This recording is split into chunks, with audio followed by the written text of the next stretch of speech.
Yeah. Okay, Yeah, word. with tomato sauce. Chicken is like no, like what is like pasta Alfredo? What is pasta la vodka? We don't have these things. Yeah. No, there's not. It's like a thing from here, and it's fine. But if Yeah. you go to Italy, you cannot find it. I feel you. found that out. You gotta talk to the mic. Yeah, I know. I'm sorry. I just found out that pasta Alfredo was like completely American, and I I was like, discovered oh. here.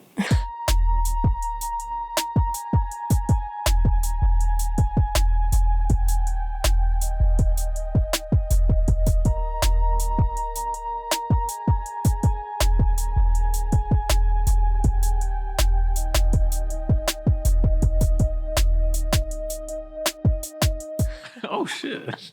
But yeah, no, I didn't know that at all. But now I know about the chicken, so I'm gonna stop cooking the way I cook then.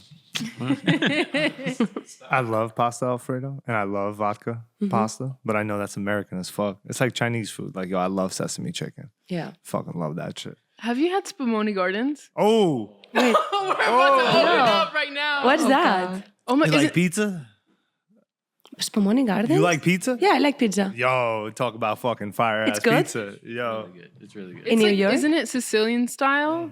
Yeah, they have a Nica's Sicilian Sicilian. style slice that Okay. I regrettably enjoy. And I say regrettably because I think there's a better pizza spot out in New York somewhere, but I still have to find it. But as of right now, Spumoni is top one. Really? Yeah. Oh, I want to check it out. Yo, we gotta take you. We Yeah, gotta we take all of do. you. Like, yo, Sicilian slices, square slices. You only get the square. I like Absolutely. it. Big pie, 24 slices. Yo, it's like majestic. Majestic, I'm telling you. Amazing. Love your Majestic. vocabulary. But anyhow, let's get down to the business, okay? Yo, this is In Frame, hosted by Matria. Unfortunately, our other co-host Daniel is in Jamaica, chilling like a Wagwan. villain. Yeah, Wow. Wagwan. Yeah. Wagwan. He's chilling like a villain. So we will be doing it without him, but in spirit with Danny here. And a big special guest announcement here is with the Girls Just Want to Load Trucks crew. We got Lulu, Nica, and Kelly here.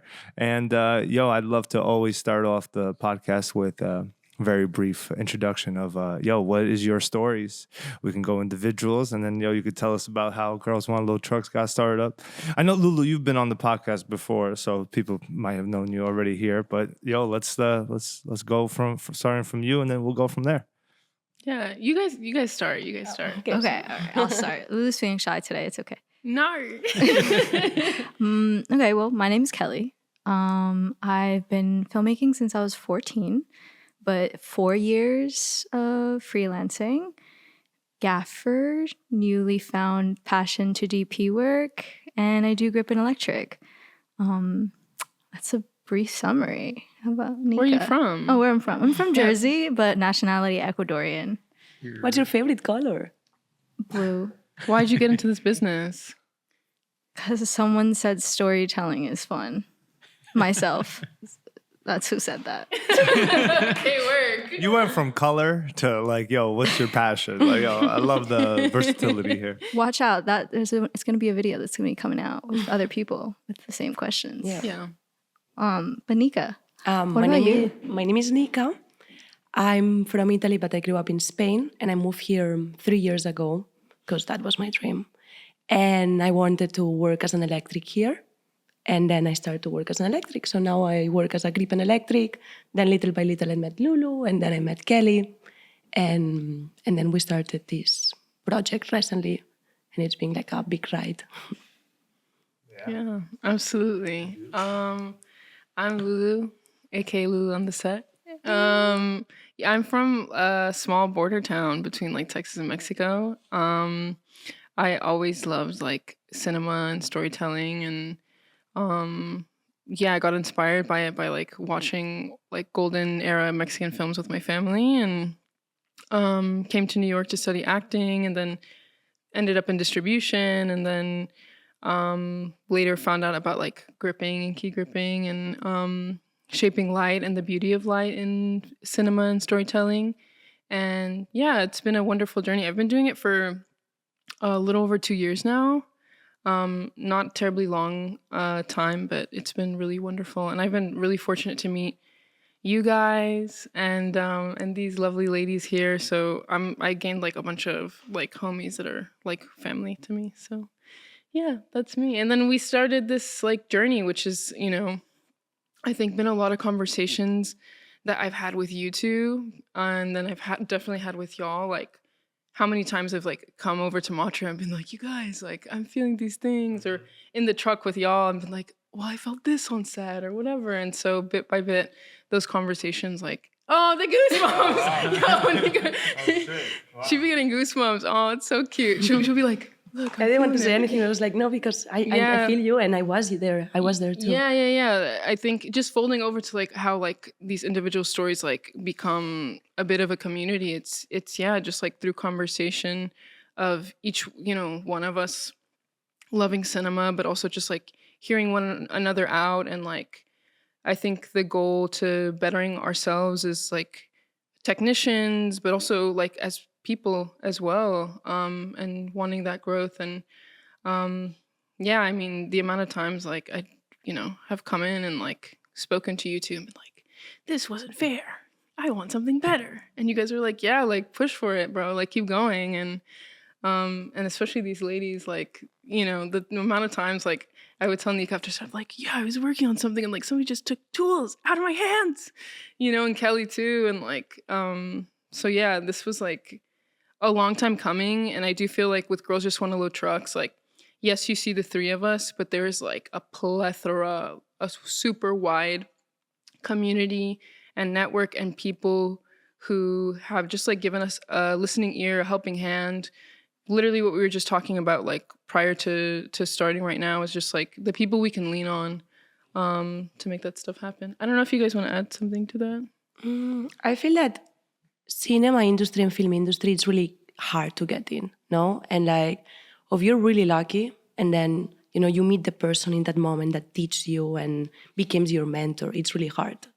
I think it's a little bit extra hard as a woman because I feel that, you know, boys like hang out with boys, you know, oh, my body, blah, blah. It's really hard to go into a group and not seeing as a person that, I don't know, like I used to feel that if I was there is because someone had an intention, you know, to like flirt with me or blah, blah.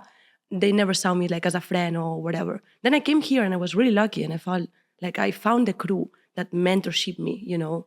And then I started to work as an electric and now it's my full time. But Girls Just Wanna Load Trucks for me also, it's a community so we can talk about all the things, but also it's a way that we can start teaching and make this a little bit more accessible. You don't have to be lucky to find that person that's gonna teach you. We're gonna do that. While I'm like still learning, I'm gonna teach you everything I have because I wanted to make it a little more equal, you know? So that's one of the motivations I think also behind Girls Just Wanna Load Trucks. Make it accessible, like horizontal, you know? Like we're together, let's do it. Yeah. I couldn't agree anymore. Like they've summarized it so well. I mean, on the other side of it though, there's like, and I will reiterate, there's a big community that is following us and making the page even possible. And without them, we wouldn't be here to talk about that. And I think people wanted a place to talk and feel safe. And our group chat it's really where it started. It's where people feel super safe. People ask questions and we answer, or anyone else answers. It's really groundbreaking how much we're allowing questions, which is something that isn't allowed in filmmaking. It's questions. Yeah.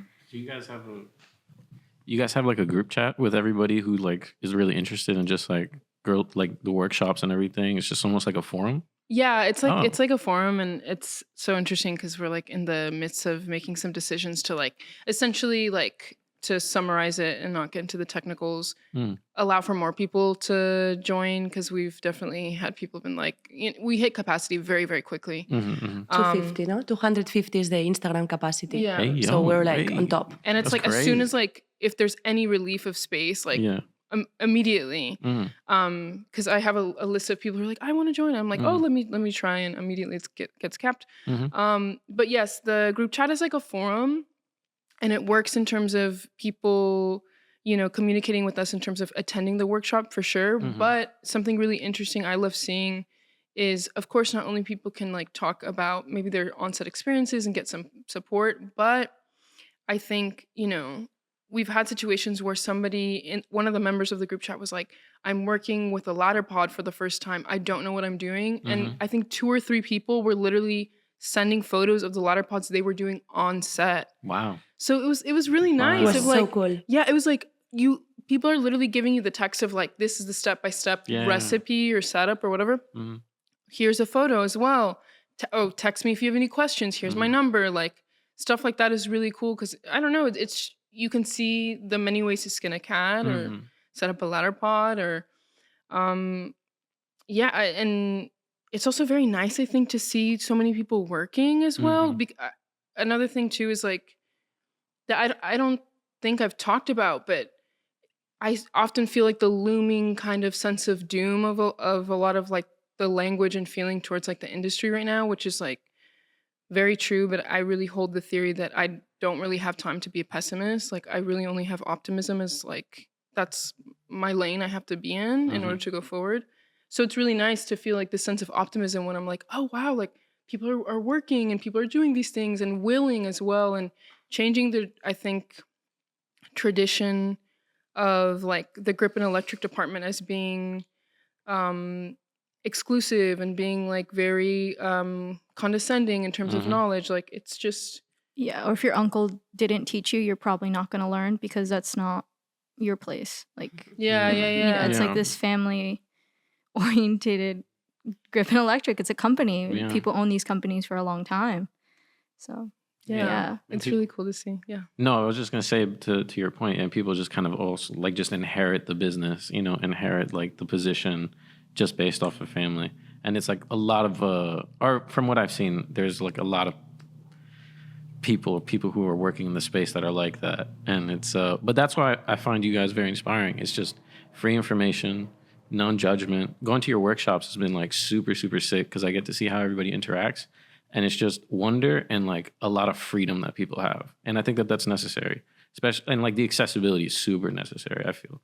So, yeah. Thank you. Absolutely. I mean, it's like in part inspired like from my drive towards it was inspired by like, and I think I met you guys when I did the Local 52 training and like, yo, that made a difference. Like that's like the material difference that makes for somebody having those skills in order to go to set. Like even DMX is like, again, and I'm really proud of how we have structured our workshop in the sense of there's a diversity of skill and just supporting people wherever you're at, that you can gain these tools of just understanding these basics. Also, as you grow over time, because that's, I think, something we all understand is like, I've seen it in my own work of a crew member that I'm working with that maybe starting their journey of an electric in a short time can really just like skyrocket and learn so much. So we really love like kind of allowing somebody the opportunity to become curious, to ask questions and continue asking questions and gain these transferable skills on set that will like really make such a difference in terms of, where they can work and how they can share their skills and themselves. So yeah, I'm really proud that we like make that a huge effort of like, it doesn't matter where you're at, come through, like, let's investigate together, So It's beautifully said. Yeah, I think the impact that you girls are providing to, I guess, people on the come up or already in the game, I call this the game. So, in the game, already like, it's like tremendous, to see it, like people from within the game helping everybody out. And I just want to see it. Yeah, I want to see you guys push it more and more. I mean, I'm a big advocate, big supporter for this. So let's see it. Let's see where it goes. I'm curious. How did I guess like why you three? How did you three kind of come together and make it all happen? So how did this whole journey come? I'm gonna take the short answer. I want details. Y'all can We do have the a long story. We can help you with we that got story. time. But Anyone in a rush? The short answer is because we went to brunch. That's Oh yeah. really the short answer. Oh, true. The Pancakes. Yo, the That's short true. answer. Pancakes. Wow. So wait, honestly, yeah, let's figure it out. Like Lulu and I work sometimes before on set. Yeah. And usually we were the only two girls. So when you see another girl on set, and you're like, and you kind of smile, and the other person is like, you've been through the same, that. Like, I remember seeing Lulu in one of, it was one of the Vini shoots. We already met, but I remember you were like doing things, and she looked at me and I looked at her. And I remember thinking, whoa, like, it's sad, but I know that if she's here, she's been through a lot. Like, it's like a thing, and I feel that women that were in the industry, we know that. So there is like kind of a, And then I met Daria, another girl, amazing electric, and I felt the same. And with Daria, we were like, we think that we should start doing things together because we only see each other on set. Like, I think we should become friends. Let's force it. So we organized a brunch, and I invite Lulu, and Lulu invite Kelly. Yeah. I mean, me and Lulu, same thing. I mean, I found Lulu and I was like, oh my God, angels have opened up the doors. A person who seems to understand the value of filmmaking and the value of light was there. And I was becoming a gaffer at that point. At that point, I still was doing solo gigs. I still do solo gigs, but I was getting more gigs where they were like, bring on a key grip. And Lulu was the perfect person, besides the fact that she's tall and many other great qualities of hers. I was like, yeah. And we would talk a lot. Tall, strong, like, pretty much. Like, good leaders. Right. Sharp. Manager. We'll talk mad shit if you get on her bad side. Yeah. Make sure. Allegedly. Keep production on their toes. Yeah, totally. But, and then Lulu was like, yeah, there's more girls. And I was like, really? Because I'm a gaffer, so I don't get to hang out with a lot of electrics or grips unless I'm gripping myself. But yeah, most of the time it's guys as well. So I was like, yeah, please, like, let me join this brunch. I would love to meet the other side of coins and ladies. And then the brunch led to the group chat. We were like, everyone does it. Everyone has these group chats. Yes. And we were like, why don't we control that narrative? Same situation, I guess, what Daria said to Nica, where she was like, let's become friends. And me and Lulu at one point was like, all right, let's rely on each other on work a little bit here. Like, if you see something where I can come in, like, and you can't take it, like, throw it to me. Don't throw it to this other person who, has all the work already. And same goes to the other way around, I think. And it was a pleasure because it helped us. I mean, when you were doing 52 training, I ended up gaffing for you a lot and ended up widening my network because of that. Same with meeting Nica. We ended up working with VSNY for a short period, and that was really great because I was like, I know how to do all this, but I never get the time on set because my sets are smaller because I'm the only one usually. But yeah, I mean, bring a ladies to brunch and see what could happen. A revolution starts, y'all. Yeah. I'm just letting y'all know. And then it was so fast. Like, we were thinking and talking and talking and talking. And there was one day that we sit down and we're like, we have to release it in 2 days. Random. Like, no logo, no idea, no anything. We're like, or we start or we're not going to do it. I'm really impulsive, by the way. So that's the thing. Nica is our driving horse. Nica is the reason we do things. No, but Bless like, you. I was like, I think that if we wait till we have a plan, we're going to wait too much. So I was like, let's do a thing. Let's do it and see what happened. And what happened is that it was revolutionary. And then there was like Women's Day and we did that video. Yep. And then Lulu was like, let's involve other people, and I like what we do because we always have like one idea and then the other person pushes to the limit, Yes. Like, it always happens. Like, Kelly says something and then Lulu says something and then I'm like, okay, and what if we do this? Or like, I say something and then Lulu is like, oh, and then we go up and up and up and up. And I think because we're 3 of us, we're less scared. I will never do this alone because I will be too scared for opinions, for everything, I was freaking scared to put an Instagram with this name because I was like, what other people are going to think? What if like people, instead of saying, oh yes, things, who are these 25-year-old girls, making a video of a Max Menzer? I was scared. And then we have Richard Moll saying, oh no, that was like fire. It was like, and then giving us advice and being like, oh, I would do it this way this time around and that was a beautiful thing to see as well. Yeah, I mean, just to... This is the guy that made the Max Mendes. The Max Mendes. And many other And many other things. Shout out. But yeah, it was so fast. We didn't have a plan. Like, we have to be honest. We're still like, We still don't have we're still figuring out. Yeah. Yeah, no, absolutely. I mean, just to build off of what y'all are saying, like, it became, the practice of like us individually after that historic brunch at Kellogg's. Not Kellogg's. It was a No, Kellogg's. shout out- Wow. Yo, the head chef actually is from the town I'm from. Oh, wow. Yeah, she's like my aunt's friend. Shout out Oh, Jacqueline. wow. Anyway, This is the new Kellogg's. the new Yeah, the new Kellogg's. Kellogg's. Is Is it nice? huge. You feel me? A Is it shorty for nice? the border It is came nice. through and made We shit did some look cool. pancakes. Daria, Wow. Agustina was there. See, no, it was the three of us, and Daria and Agustina, amazing. Agustina DP and Daria Electric. Like, see. So it's like, it was really cool, really empowered. I remember finishing that day, and I was like, wow. Yeah. Like, I felt like, I don't know. Felt that energy, that Yeah. like drive to Revolutionary, do yeah. shit. Yes, yes. yeah. It was like, man, this is Motivation. happening, Like, And then we went shopping. and then we went shopping. And I never go shopping. did. I remember Yeah. this. I don't like shopping. I don't know why. I felt no. And that day, I felt so empowered that suddenly I was shopping with girls. I was like, this is the most feminine thing I ever did in my life, That's great. Yeah. And it was so cool because I don't know, it was We were like really in the cool. dressing room, just like Yeah. kicking it, having a good time, like in Yeah. Soho. It was really sweet. Oh, You dropped like a rack? That day, yes, I might have. Oh, wow.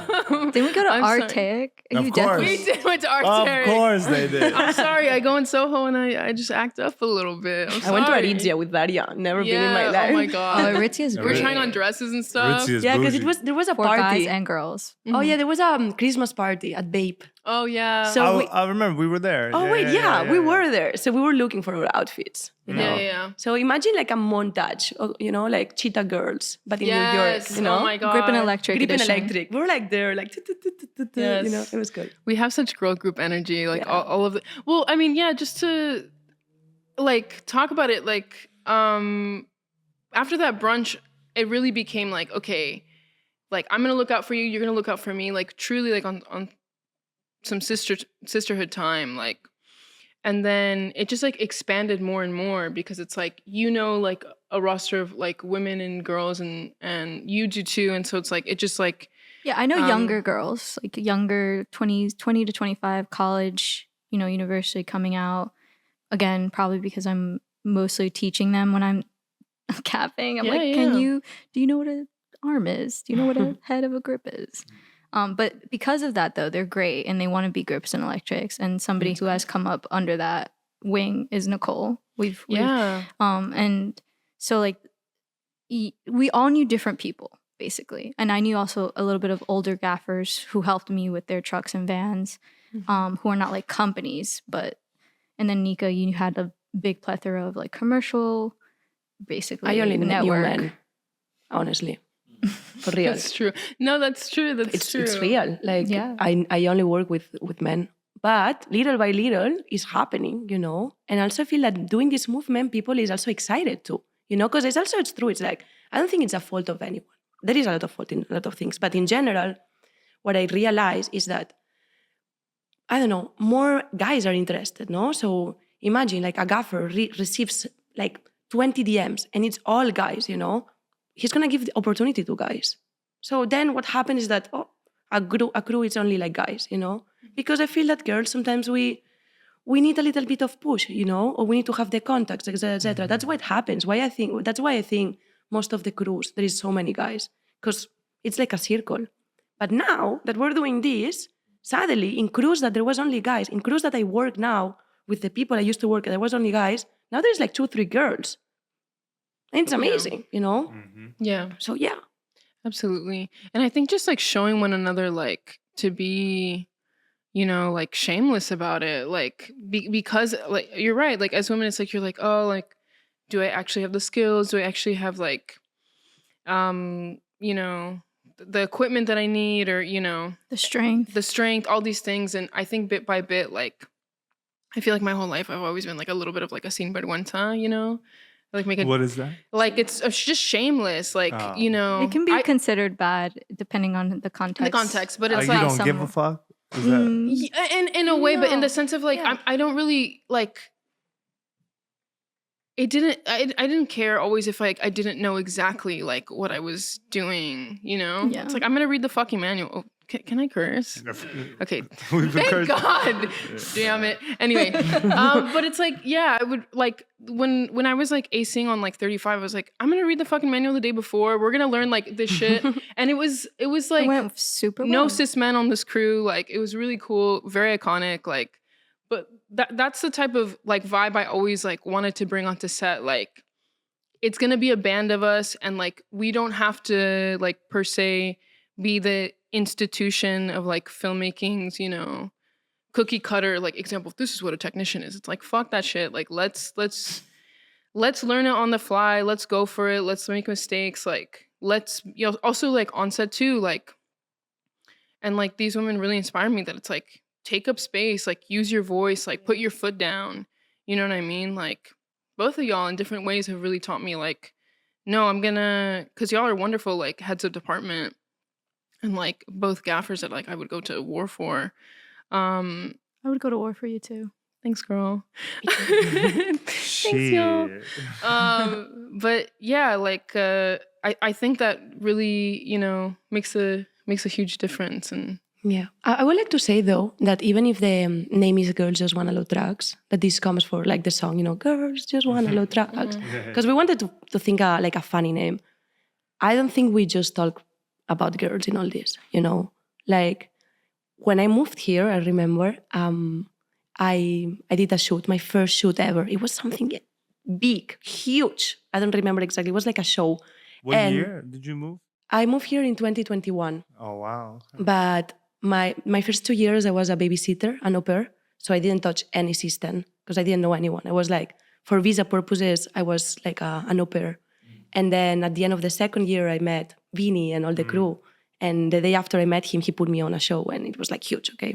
But what I wanted to explain is that it was my first time working in a big crew and I was the only girl. But also, everyone else was like white, except one other guy, Jacob. And we saw each other and it was like, you know, like we smiled because suddenly I felt that equality, we're not just talking about gender equality here. We want to reach other things too. I don't want to just like, no, it's what we say. It's not about just womanhood. It's just like, let's talk about how sometimes it's hard to get in if you're not like everyone that is in the crew already, you know? So even if it's girls just want to load drugs, we want to be a community for everyone and we want to give opportunities to everyone, no?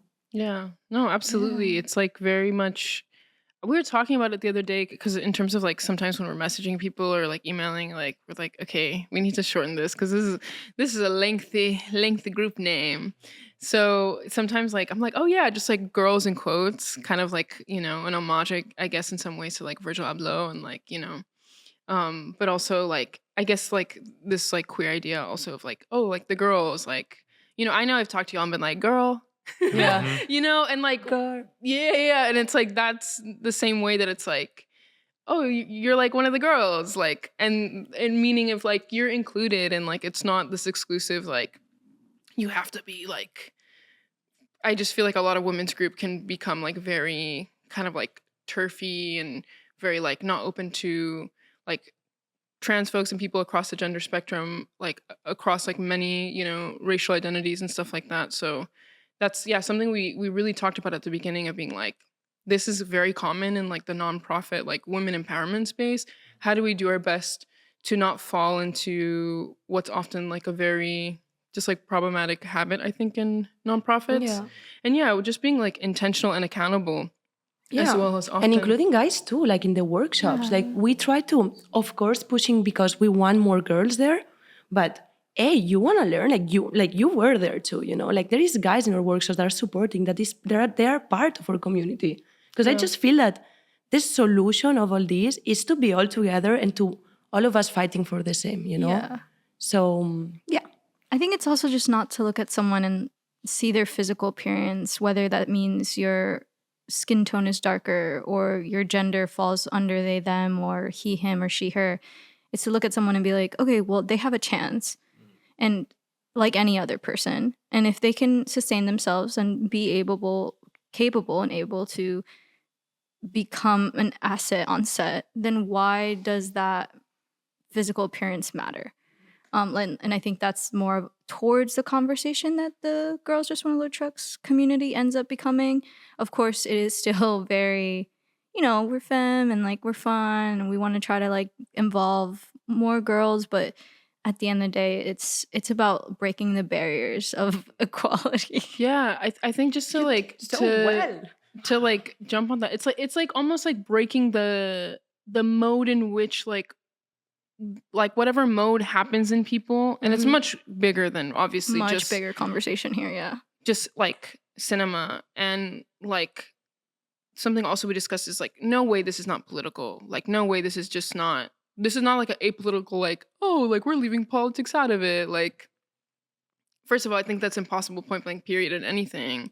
But especially something like this is like, we are really trying to ask people, ourselves, our community, everybody around, to really reckon and question, like, why is it when you see somebody, you automatically have these associations of their capabilities, and like, yeah, just like interrogating that, like through also this really beautiful thing that is like storytelling and movie making that is like inherently like a part of who we are. And education. I think a lot of people forget that storytelling is education. The origins of storytelling is to make sure that we are maintaining a certain quota. I don't want to say quota, but quota of culture. And if none of us are starting to identify that the people who are telling the stories are not the same people who were preached, like if a music video of a young girl who is, let's say, dark skinned in her 20s and everyone down the line in their crew is a white male, how is that story being communicated appropriately? It's not. Yeah. There's so many aspects that's not being considered. Yeah. I mean, I just want to provide, I guess, like a real life example also of that, because it sometimes might feel like pretty like hypothetical, I think. A real life example of like what that looks like when, for example, I came to New York in 2017 from the border, as I say 1,000 times. Where are you from again? The border. But it's like, the political environment that was happening then, which I don't have to, everybody remembers that. And then everybody and their mother was saying things about the border. Like everybody was like, this is my disgusting, like yellow filtered, like southern border vista. You know what I mean? Like, it's so palpable. It's so like, burned into the like American and I guess international like mind. But it was everybody saying things besides people from there. Yeah. You know what I mean? And that has real life repercussions. Like it has embodied realities of like, as you like political repercussions in terms of lawmaking and stuff like that.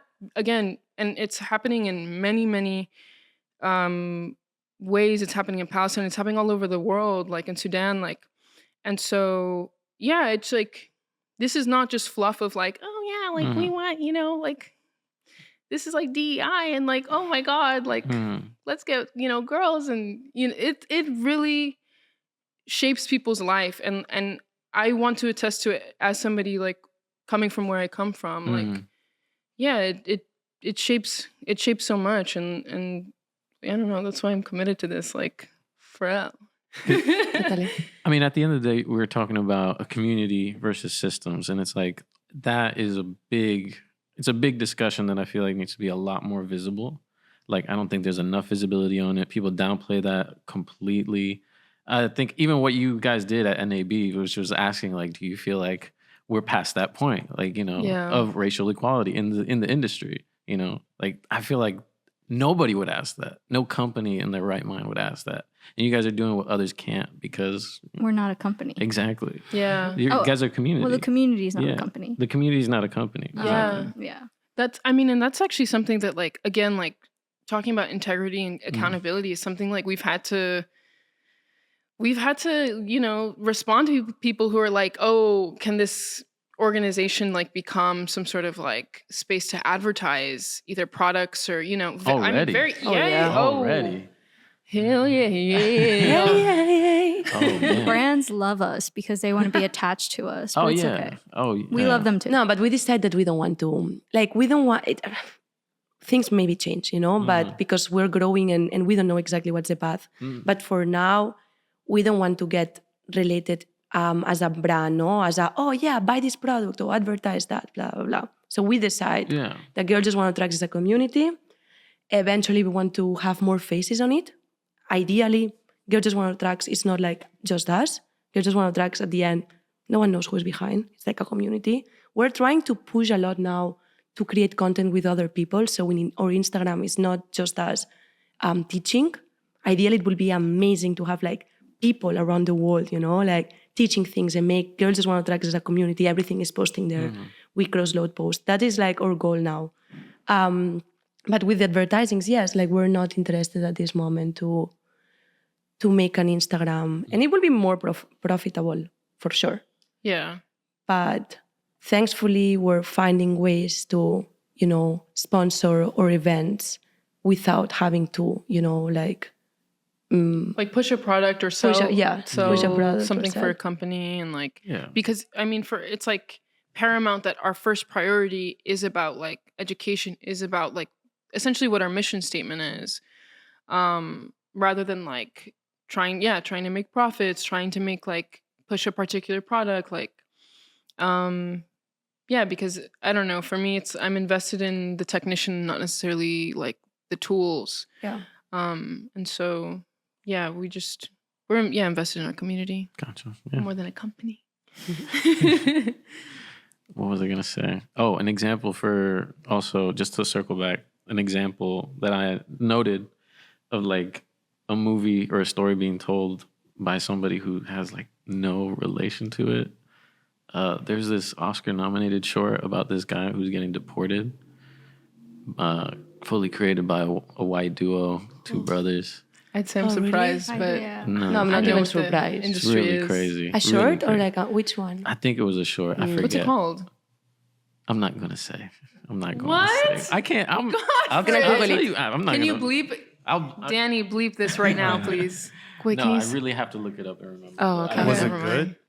No. No. David, was it David, good? what do you do? Objectively, was it good? Yeah. You don't think it was good? The only reason I know is because I've worked with the only reason I know is because I've worked with the that's two. why you didn't want to say And anything. I was like, you know. It's the quiet ones that are shady. Is it that guy that we talk about that we don't like? It's that guy. It's that guy. Yo, who's the guy? Yo, guys, there's Come a on, code Scrubs. word. Yeah. I know he's this doing Morse code. motherfucker. Oh. I know this guy. Do you like him? How do you feel You about know him? this guy too. She knows it. We can't. Scandalo. No names though, for the sake Later. You can't bleep it for now. I'd rather not have it on record. Okay. Yeah, don't even risk and it. even be that's there. South that's the South Brooklyn. Because Danny be like, because Danny be like, oh, it's kind of fire. I'm not gonna tell Dave. I'm just gonna post. But he bleeped his other thing when he was talking shit about my fellow paisano filmmaker. Remember when he's talking shit on Lena's episode? Oh. Are we also not saying that? I don't know him. Turns out he's my Theo. No, I wouldn't be surprised. That would be crazy if he was your Theo. I know who you're surprised. talking about. I haven't seen the movie, so I can't say. But I didn't know it was about deportation and all that. I didn't know that. Yeah, that's a topic then. But it is an that's- Oscar-nominated short. That is true. Yeah. And let's talk about the Oscars for a second. So everybody knows, Clock it. everybody who wants to be a filmmaker and wants to win an Oscar, you have to pay for your film to go into the film festival because it's a film festival. And you also have to basically have dinner and hoity-toity yourself to win an Oscar. So if you win your Oscar, just know you were probably working really hard for it. Yeah. If you get one fun, if you know what I mean. Oh boy. I think. Well, I kind of want to add on to this in terms of like my distribution experience. Oh yeah. Because I used to. Yeah. Go ahead. Yeah, you can I used say to work it. at A24, and I was like, and I was a part of like the Uncut Gems like campaign and back end of it, and so like Oscars are political campaigns. Full stop. Full stop. It's the whole reason why, and not just A24. I worked at a few other ones, some that I don't want to mention for certain reasons, because certain beefs I had with studio heads, but they're full on, political campaigns. And I think it's really important also I am not like the professor of like how distribution works. I do know a thing or two, but I think it's really important that a lot of people in our world start educating themselves on how that works and how films get funded. Yeah. And how major like banking groups like Guggenheim Partners and like Chase Entertainment are involved in all this. Like, read on it on your own time. I'm not going to get into it right now. It plays a very pivotal role. But also distribution, why somebody like Harvey Weinstein became the person he became. It wasn't just because, there was a structure that essentially allowed somebody like that to, it's not just because like the particulars of who Harvey Weinstein was. It's like the structure like allowed for an archetype like that to come about in terms of distribution. And there are many things that will, decide who is allowed into the Oscars, including, I think, this picture about, deportation. It's like you are trying to get votes and push the political candidate of the picture to a very particular community, a very bourgeoisie, like, bi-coastal, like, elite or, internationally as well. And then you get, who won? Did they win Best Picture? Fucking, that French fucking film? Emilia Perez. Oh, Yeah. God damn it! Ah! They They didn't win Best win. Picture. I think I don't know. Nora won won Best one. Picture. Nora. We're sorry. Fuck Nora. Hey. I'm sorry. Hey, you're entitled to your opinion. Absolutely. I respect Danny, it. But bleep. Bleep. I like the Nora, No, but I I have a stand on bias to a that Nora. 10 toes down. There's No. a lot of controversy that's being said on the internet about that film, but it's okay. Nor here nor there. But essentially, all to like boil down to like who is able to make these films throughout like the entire team that makes that happen, including the crew members, including who is helping you find funding, including who's distributing it. Because yeah, you could have like all the diversity and inclusion on a crew, but like you don't have or you have the typical kind of formula of like the distribution team. It's like it's all gone to shit. Like, just transparently, I remember being like 20, 21 years old, watching like an A24 picture, and we had like a one-pager, as it's called. You make, you give a little description, you give the comparison of certain titles, you give the marketing strategy, you give pros and cons, and that's literally how your film gets summarized. Like, imagine all this goddamn work you put in as a crew member, as all this shit, like,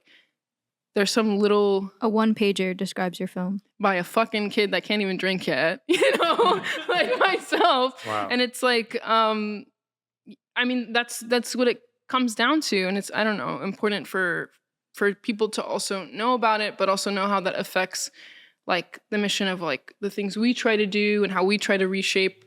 Because that is how things like that picture end up in the Oscar and other Emilia Perez. And Sounds like you didn't like Emilia Perez. I Did haven't seen it. anybody? I haven't seen I it, didn't so I see it. can't comment. I heard it was like, I don't know. It was a shit theatrical show. experience. We should watch it. I didn't watch it. I mean, she sings a lot. Yeah, I heard that. I heard the opening like credits are fucking crazy. Like there's like 20. You know how it's like you have like Plan B, and then you have like A24, like different production companies and stuff. Apparently, it's like 1,001 different. I don't know, whatever. I'm really curious. I about think you're all their right. involvement. There was a lot of studios. Yeah. But yeah, Can I explain a story that I remember now? go ahead. Okay, but it's related. Okay, you know Barbie? Okay, so without entering into the movie, if we like it or not, okay? But I watched Barbie 2 times. The second time, it was before a Q&A with the cinematographer, Rodrigo Prieto. Ooh. I love him. I love his movies as a cinematographer. And he was there.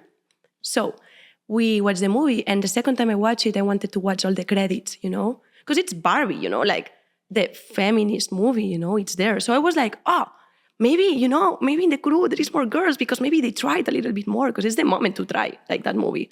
And then I was watching the credits and it was only guys for real. No girl in G&E. No one.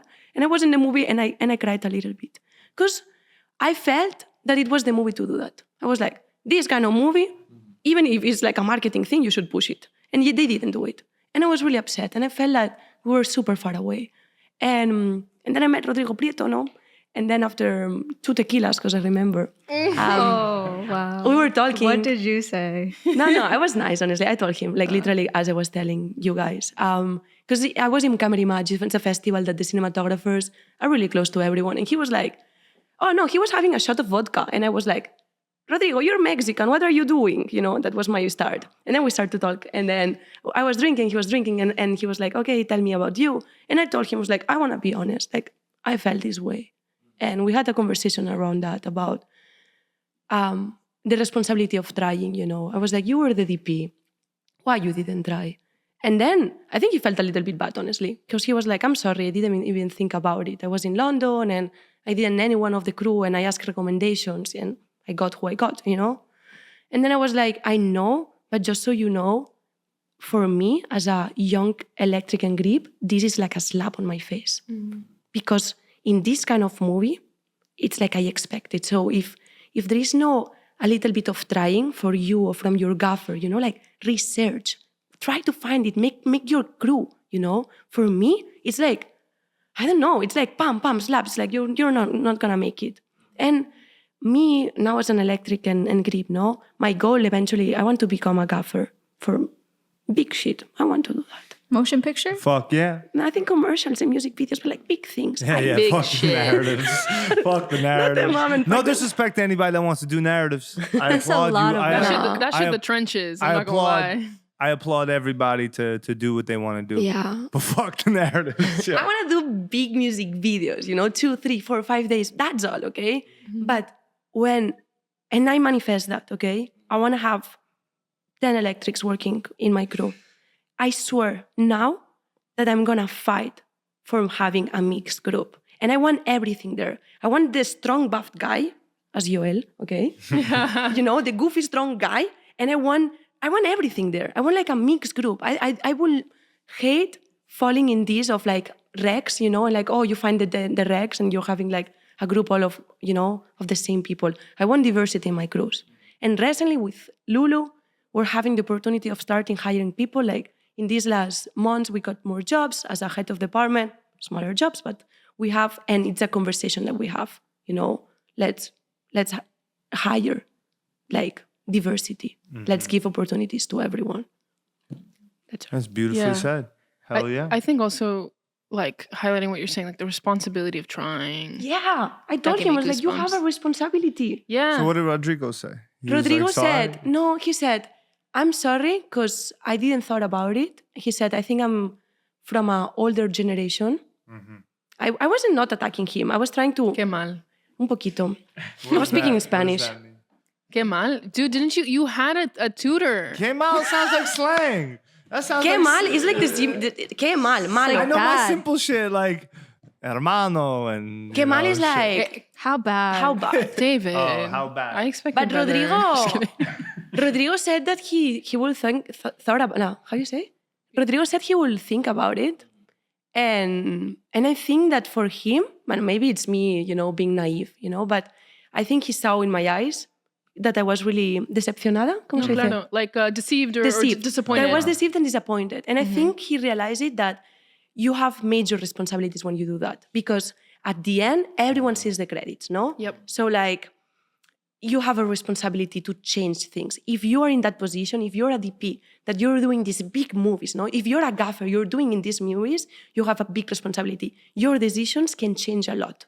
So Yes. You can change somebody's because imagine had Rodrigo had like a woman gaffer, a whole electric crew, a genie. yeah, like- 2, 3. I don't ask for a Yeah, lot, even man. if Right. it's Give me just like one. your first time as an electric or your first, like, come on. You're But think gonna- about yeah. like how their life could have changed, right? 100%. Like we can. I don't want to get too caught up in hypothetical, but it's like Roach had said it in one of our interviews at NAB. Oh, he was like so sweetly like getting like emotional about his wife Deborah. Incredible. Oh, yeah, I saw that. That was amazing. Yeah, incredible film Director. and director, Producer. director, producer, wonderful person who we'll get to chat with a little bit more and share that to our community.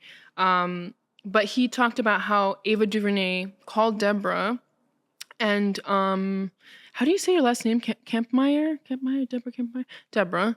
I don't know. I'll look this up later. But Ava DuVernay made a call to Deborah to invite her to come out to direct Queen Sugar, an episode of Queen Sugar.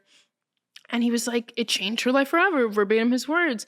And the same thing of like, thinking about this hypothetical situation, had Rodrigo had more, or at least one more woman in this Barbie movie, imagine this person's life had changed forever. You know, that's a huge thing. Like you don't see it, but it's like, even you guys actually having me like be an intern changed my life forever. And that's like, that's just when you think so? You think that really helped? Hell yeah. Yeah, I mean, Hell yeah. Man, she's talked about it a Look down lot. the barrel. Oh, me too, for example. Like, Beanie, he's one of my mentors, and like that's a question coming up. Like, how did you get involved with VSNY and how they tended? But we'll get there. We'll get there. It's fine.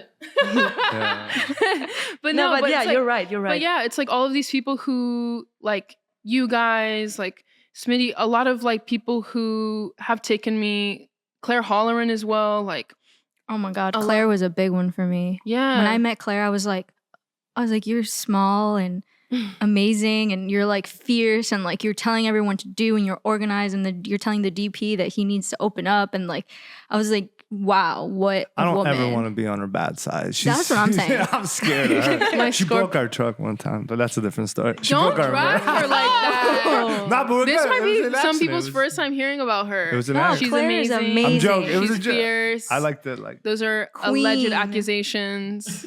I don't see anything wrong with the truck now. No, just kidding. But yeah. it was all right. Again, the whole thing about like you have to try. Like you have to try to like involve this and push yourself as a filmmaker, and yeah, because it really like it changes people's lives, and who I've been able to like meet, and I mean, just first things first, the support that I've had from you all, and like I feel like once I came through to Matria, I like gained 4 brothers. But people I can rely on and be like, hey, these are questions I have, or these are concerns or things I want to talk through, and other folks I've met through here, and like it also, I just want to say, I don't really like, excuse me, actually. Oh boy. I think she's gonna say. I don't like that this is how things are, but the reality is, and I know y'all, I know y'all will agree with me, but it's like, as soon as folks see that a group of men are like co-signing 100%. you, they're like, oh, You're validated. because I'm still waiting for my full cosign. I will say, New York, I'm waiting for my full cosign. Somebody shit. fucking co-sign me. bitch, I mean, I'm from kidding. New York. But People validate you because they 'cause know you- that you're like you cool guys, enough. you guys have a very different experience than I do. That's true. Yeah. That's true. That's like, true. I came up like, I don't even know. I just like put myself there, and I was like lying to people that I had a truck, and I was like, No, you came up on some lone wolf shit. yeah, for sure. I mean, like, that's what I'm saying. When I met Lulu, it was like, I was like, oh my God, I haven't had like someone in my corner where I felt like I could be like, hey, I have a question. Like, I'm trying to figure out how to make this rig happen, or like something like that. But I mean, regardless though, the people who did help me and who brought me up and put me on with their trucks, even if it was because they were getting paid, I was able to get on the jobs. And then I identified eventually, they were like, oh, this person. And I'm like, yeah, this is how I think we got connected. But I didn't come up through a rental house. Sometimes I wish I did. Sometimes I'm like, oh, I wish I could go back and go through rentals. But I came up just wanting to know more about light. And I was like, okay, the gaffers own lights. I'm going to start owning lights. And then kind of relying on smaller DPs to trust me to gaff, and then kind of building my reps on stories. Like an Instagram story is what made me a gaffer. Because I posted that I was a gaffer, and then everyone's like, oh, you gaff now. And I'm like, yeah, you guys should hire me. And sometimes it was like super slow, but other times it was like cooking, and I was like, let's get it. Let's make it happen. But I honestly, till this day, I don't have a mentor.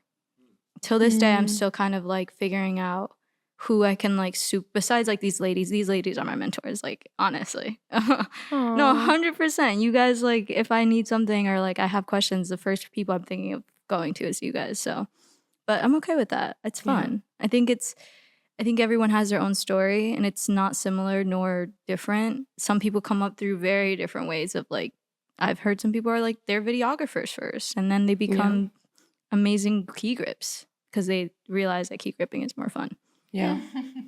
There is no one path, you Correct. know? You No, gotta totally. like kind of figure your shit out as you go. And sometimes for people, it happens very fast, and sometimes it takes a very long time. This world is very unfair. It's just the Say hard that truth again. of everything, you know. But you got to be grateful and optimistic, and you got to keep pushing through, and you can't give up because you only quit when you fail. Ooh. Oh, we're getting so You only intense. wait. That You shit only mad quit times when you out. fail. You only quit when you only You fail when you quit. I knew that was wrong. Damn. No shade. Damn, we gotta cut that. We No, gotta do it again. all Do it that. again. Ready? You Ready? only- Take 2. You only fail when you quit. Ooh. There you go. Yeah. Got to take the good with the bad, smile with the sad. You know what I Ooh, mean? that's- Project Pat. Shit. He put me on Project Pat. I like Yo, Project shout Pat. out Project Pat. Yeah, that's it's very true, and it's so much of the game is like perception, and I think I've told all of y'all here before and like shown y'all things, but like I felt a very palpable change, and maybe this will bridge into your next Mhm. question, but I felt a very palpable change of people, you know, speaking of like Instagram stories and stuff, because that is in our context how a lot of our colleagues and coworkers know that we're like active and we're working and certain skill sets we know. But very palpable change when I started working with folks like Smitty and Vinny rather than just like stuff on my own. And it's just like, it was really crazy. Again, it's just like, why does it take, and don't get me wrong, I deeply respect both of those men. I'm very grateful that they have given me a lot of opportunity and taught me so much. But at the same time, why does it take that in order for you to respect me, in order for you not to talk mess in my inbox about basic fucking work I'm doing? You know what I mean? Oh, 'Cause, yeah, like, yeah. the disrespect like that I used to get for just, Oh my God. yo, That's how we bonded. yo, no, that's how we bonded. And I know I've showed the both of y'all like literal receipts of like people who used to be like on my dick about like things that were perfectly fine, that I literally used to be like, yo, is this okay? And it actually forced me to have like a very high standard of like, this is how I want my work to look like. And this is like why I get, you know, very passionate on set of like, I want a certain caliber and standard of work, because I know without a doubt, like if any of this shit comes online, and I think we've all three of us have talked about it, if any of our stuff goes online and it's not top tier quality, holy shit, there's gonna be a parade of men saying all types of things. Yeah. You have to be both parade. good. You know, I feel that you have to be Yes. double, You have to be double great. better, double everything. But, you know, my hope is that in 5, 10, 15 years old, 5, 10, 15 years, we can become the mentors of other people. For sure. And we can give the validation, you know, that for me, working with Vinny's crew, no, like being the only girl with all these guys, blah, blah, gave me a validation. People started to know, oh, it's Nica, blah, blah, he's one of the boys, whatever. This was helpful for me.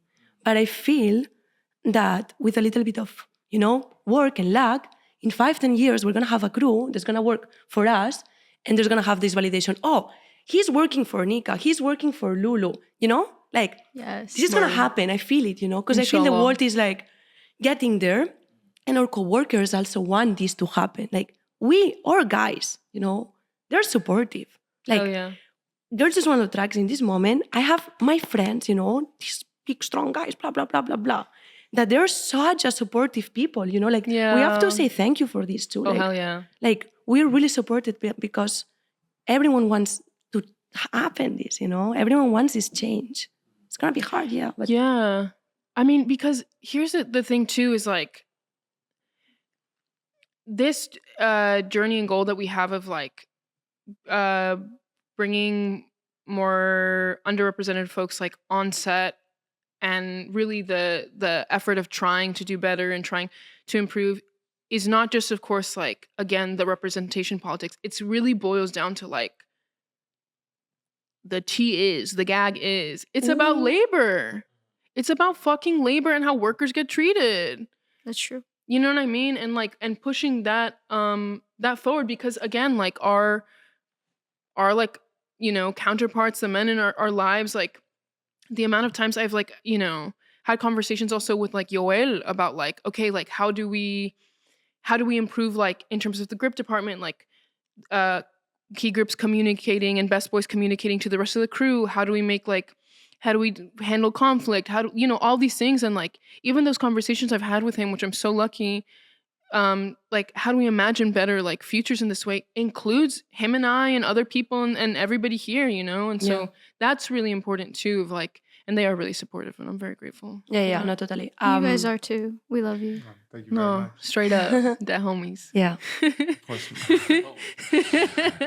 I'm very curious on how you got involved. I know we're kind of transitioning, but I'm very curious how you got involved with VSNY, because now you're kind of like part of their squad so much. And we all know VSNY, and I do want to have Vinny on the pod one day. I haven't pitched it to him yet, but hopefully he'll see this and maybe he's he gonna will. be a good I'm sure he'll be. Vinny. Well, He we'll would- see. he I don't would know be if he'll be down. down. But Yeah. I think I'm so. sure. I Yeah. think it would be a very good episode. And people have reached out also, be like, yo, you need to get Vinny on the pod. And Yeah. we'll make it happen. Look, I love Vinny. For me, Vinny is like a big brother / father sometimes, because he put a lot of work in teaching me. My story is, I used to work as an electric in Spain. So for me, it's like 6 years I work in the industry with a major 2 years gap in the meantime. I started to work there. I had another mentor, Tarek.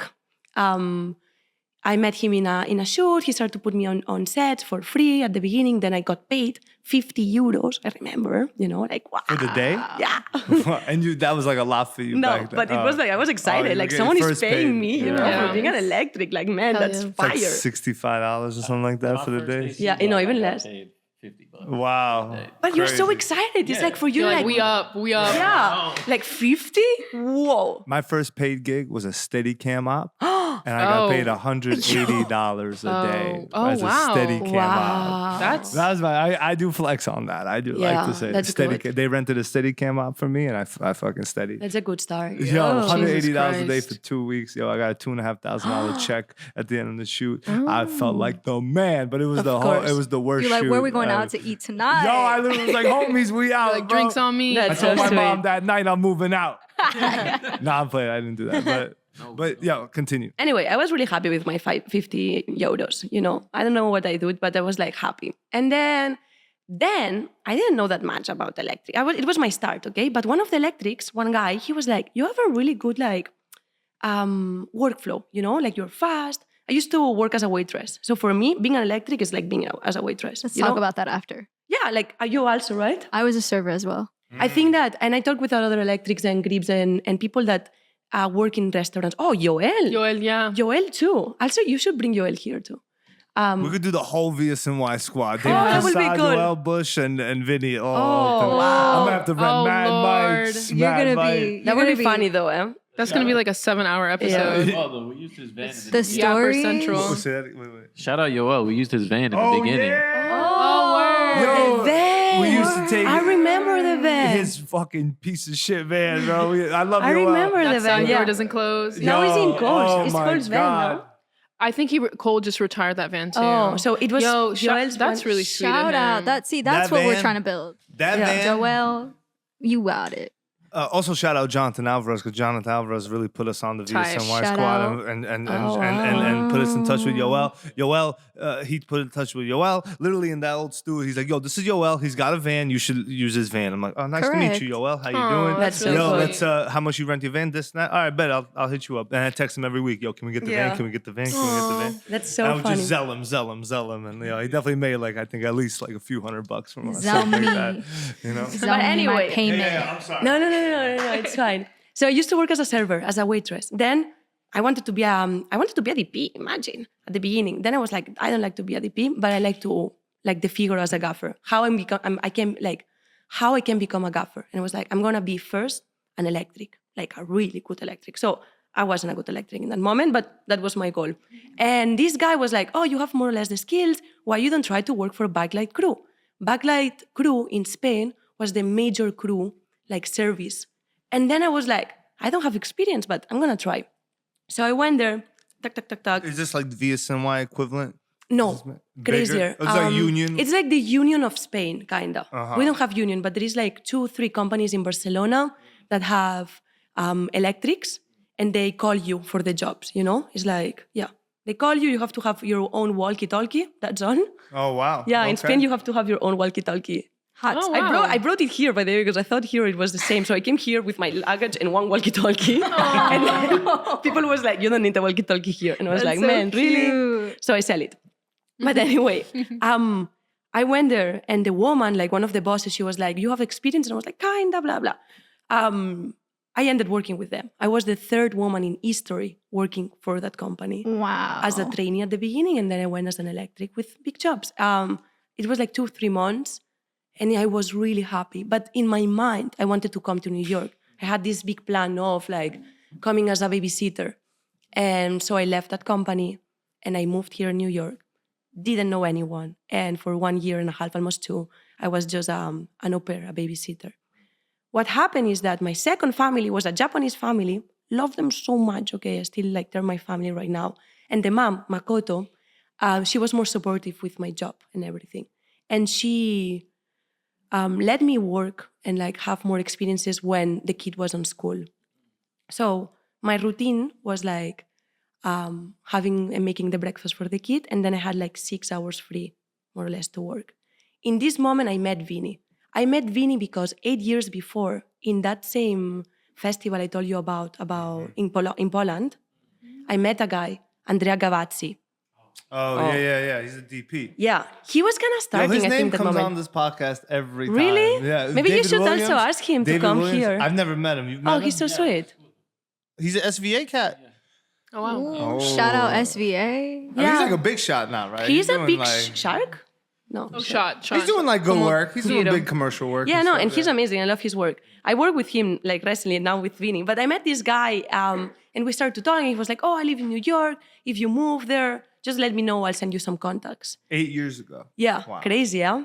And then I moved, and I remember this, and I was like, "Okay, Andrea," he sent me these phones of Vinny, and I started to text Vinny. Hi. Vinny ghosted me for 6 months. Crazy Vinny. No, crazy Vinny. Ghosted so much. Also Isarparte, because it was Vinny and Isarparte, the numbers that John Andrea. is a part of Yeah.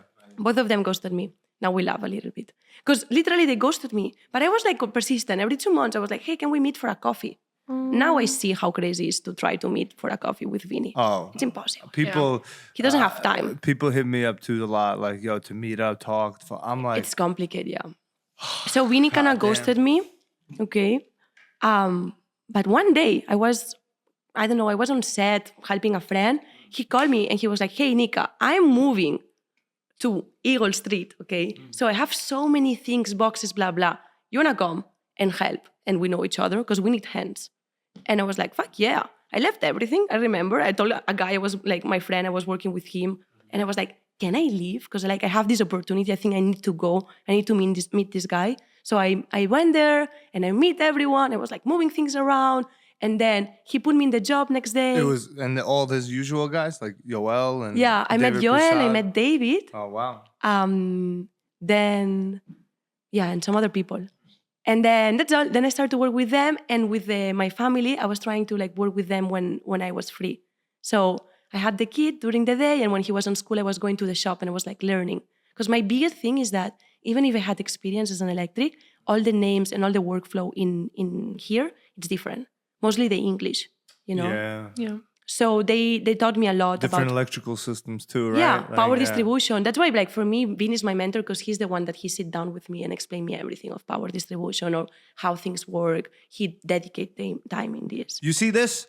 This you don't plug in. This you plug in. Yeah, no.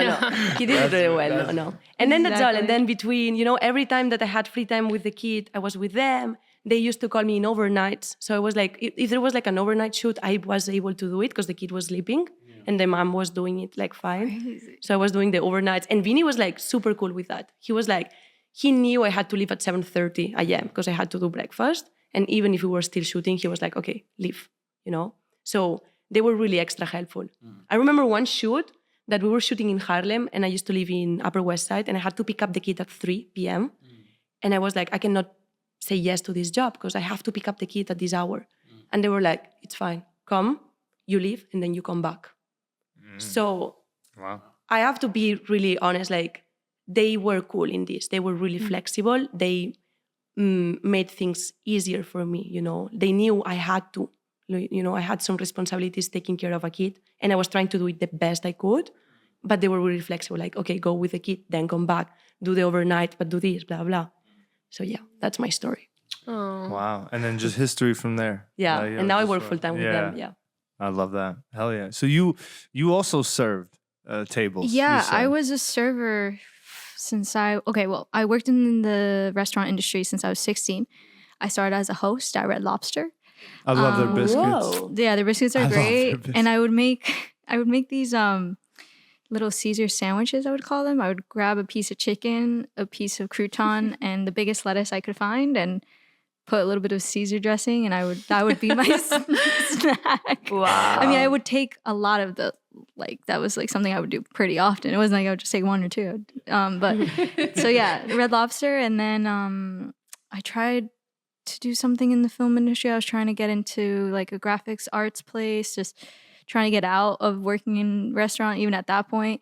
And then after that, I was like, okay, this isn't working. Restaurant money is way more, because I remember what the servers would make. And I was like, I don't want to work for, I guess at that point, $10 an hour or $12 an hour. Oh, In Spain is 5 I know. in my moment. I know, like, it's crazy. yeah, the mojito was even expensive than 1 hour of my job, you know? Yeah, no, exactly. You don't get the mojito for free? That's Fuck. crazy. Crazy. I used to stole some at the end There of you the go. shift. There There you go. go. Yeah. I mean, it's there, right? And they don't know. But then And no tips. In Spain, no. no tips. So Now it's a little bit better. I think now it's like $10, 10 euros an hour. But when I used to work there, it was 5. Wow. Yeah. Anyway, so I was trying to make money, like real money, because I don't know. I was just into it. I didn't even do anything with it. Like I had a car, like, you know, I was living at home. I was in high school, like What year is this? it's 2017. Oh, wow. So then finally somebody was like, you have to be 18. I'm like waiting for me to turn 18 so I can start working as a server Same. to serve alcohol. And I turn 18. I'm hitting everyone up in my town that I could possibly hit up. This is my last year, senior year, trying to get work. And finally, at this point, also, I'm aware that I don't want to go to college. I'm like, I don't want to go. I don't know what that means. I do end up going eventually, but I'm just trying to make money. Like, I was like, my goal is to have a car, have enough money to go to LA, and boom, I'll make it. I was like, that's it. Wow. Wow. But I did make a short film for $8,000 during that time as well. Beautiful Because I got stuff. an investor. Didn't go anywhere, but I was a director. And that was like my first big moment. That I was You like, don't know about this? no, I didn't know you directed it. I thought you shot it. No, I directed it. I hired some DP. T. That was not the right DP. Oh. He So was, you need to go through those types of challenges I lost, to learn yeah. about yourself. and learn Basically, what I you lost do. $8,000. I mean, it wasn't my You money. invested in an Yeah. experience that you were telling us now, you know, Yeah. after 10 years. You were gonna lose that $8,000 regardless. Exactly. And you gotta, Yeah. you know, it was bound to happen, but you gotta get something out of it. Exactly. And I Exactly. had my brother-in-law was the producer, and he was also an op in the town, so he was able to get his way through shooting in the high school. You and- mean a cop? yeah. Oh, He but was you a guys cop. call him ops. Ops is isn't that usually like the enemy, like opposition? I mean, not just aren't- ops? He is. Aren't- I guess ops. Isn't 12 the So All these slang. I can't keep up with all. I'm getting old. Like, yo, 12? all these You've been slangs. old, no Yeah. shade. he was I'm 12, like 2 years older than you. but he You supported got me. an old spirit, my guy. Wait, really? Yeah, I'm 28. Yeah, I Yeah. know. Dun, dun, dun. I'm a little that. young. He has the spirit of a 75-year-old man. Correct. a 75-year-old That's man 25, but like more than 28. I walking didn't know around that. Brighton Beach. Yo, South Brooklyn, Honora, You know. baby, Honora, baby. Wow. Oh, not Nah, I'm Aurora. playing. Your All right. culture has more than that. No, a side note, I don't think Honora should have won Best Picture. I don't think it's Best Picture quality. That's fair. But I do think it's a really good movie. And I do have a bias, I will say, because it's from the area where I'm from. I know all the areas where they shot in, and I grew up around there, and I also understand the language. So it does help a lot. So I have a bias. I Yeah. will gladly Yeah. admit that. continue We on with clock your the Red tea Lobster. we think we deserve. Oh my God. Sorry, go ahead, Kelly. Anyways, and so my brother-in-law played a big part of my life. He helped me figure that all out because he was an NYU film student as he was trying to become a cop. And Wow. he was like, no, this is possible. Let's try. I think he also still had the bug in him, you know, to want to try. And I think someone young like me who was like, just like fierce. And I was like, let's just do it. It worked. But then he finally was like, there's like this bistro, it's Irish bistro. Do you want to work in it? And I was like, is it a bar or is it like real restaurant? He's like, no, there's a restaurant. It's small, but I was like, okay, let's do it. I get hired. And then eventually I end up working in white linen. Eventually I end up becoming a bartender. Eventually I do some. What's that white linen? Like you dress? It's just like a little bit more A bougie? upscale. Oh, okay. Yeah, like a plate. Fancy? Yeah, a plate's like $50 to $100, Oh, okay. and like it's like white linen tablecloth, right? Yeah. Yeah. Oh, so you're also dealing with a little bit more of a She's higher-end performing. crowd? She's yeah, performing. Ah. Yeah, What do you She's perform? acting. What were Well, you like, performing? performing the You got- act that they want to see from me. I thought she was like singing. And I Oh, was no, like, no. whoa. Yeah, Plot she twist. sings. She's like, here's your tea. Yeah. The No, result, you know what I mean? plot Like, twist. yeah, they definitely wanted me to act a certain way and Yeah. have certain things available for them. You know, especially like the people who would come often. They had their certain glasses that we would serve Oh, them it's that in. fancy bougie shit, right? Yeah, and so Exactly. that was like Fuck. my limit to serving. And then I came to New York and I came to the new school during the pandemic, or a little before that. And so I lived in New York, again, still running away from filmmaking. I was like, I don't want to be a filmmaker. I was like, my parents told me, oh my God, I forgot. I did go to LA. So after I got my restaurant job, or before I got my restaurant job, I'm so sorry. This is 2018. As soon as I graduate high school, I go to LA in my car by myself. No apparent. I had no direction. I was just like, I had an Airbnb. I was like, I'm just gonna go. I had set experience, but not. I wasn't a technician. I wasn't an AC. I was nothing. I was a measle PA. Honestly, that's who I was. I got on some student film sets, and I had enough money to sustain me till the summer. I tried to get a restaurant job, but it was like not happening out there. I mean, all to say, LA just didn't work. It was fine. It was a great experience. I ended up wrecking my car. Yeah, so I'm like when I come back to Jersey to my parents, I'm a sad person, and my parents like, yeah, we told you, we shouldn't have done it. But it was fun. I had to go through that for whatever reason, and Totally. then I came back, and I was like, I can't do this anymore. I was like, this dream of being a filmmaker is such a crazy dream. I have nobody in this situation. I'm also not editing because the idea of editing this film was so insane. It was too big for me at the time. I just couldn't get through it. It was too much information for me to handle, especially even like we had 2-3 lavs and like we had the regular boom mic. So then I had to trying to figure out YouTube videos how to engineer my sound, and I was like, oh my God, this is too much. And I was like, yeah, let me try college. Let me see where this goes. And it didn't go anywhere. I left. Having school during the pandemic was not fun. I wasn't there, wasn't registered. I learned, I read, and that was great, but yeah. And then my friend, who I'm also no longer friends with, she was messaged to be on an online series show called 8 at the Table. Mm-hmm. It's like this really weird series where like young girls and young guys talk about what it is to be in a relationship. And like, I don't know. I went with her because she was like, come with me as support. And I was like, okay. I see that there's cameras. There's a full set in Midtown. I'm like, oh, okay. I'm like, this is the first time I've seen something that looks legit. Yeah. I'm just standing near the sound guy, like very closely, and I'm like, oh, okay, like how do I? You're just curious. You're trying to like get yourself involved. I'm just like wondering what these people are doing, and like they seem all to have like a task, and like it's like even though I was in some sets from UCLA and NYU, because they were college sets, it always felt like there wasn't task. It was like mostly like people were just there to be there. And like the directors or DPs had most of the task. Everybody else, at least like that's what it was for me at the time when I did some college sets. I think now they've grown to be different. And finally, of course, it's always the slate.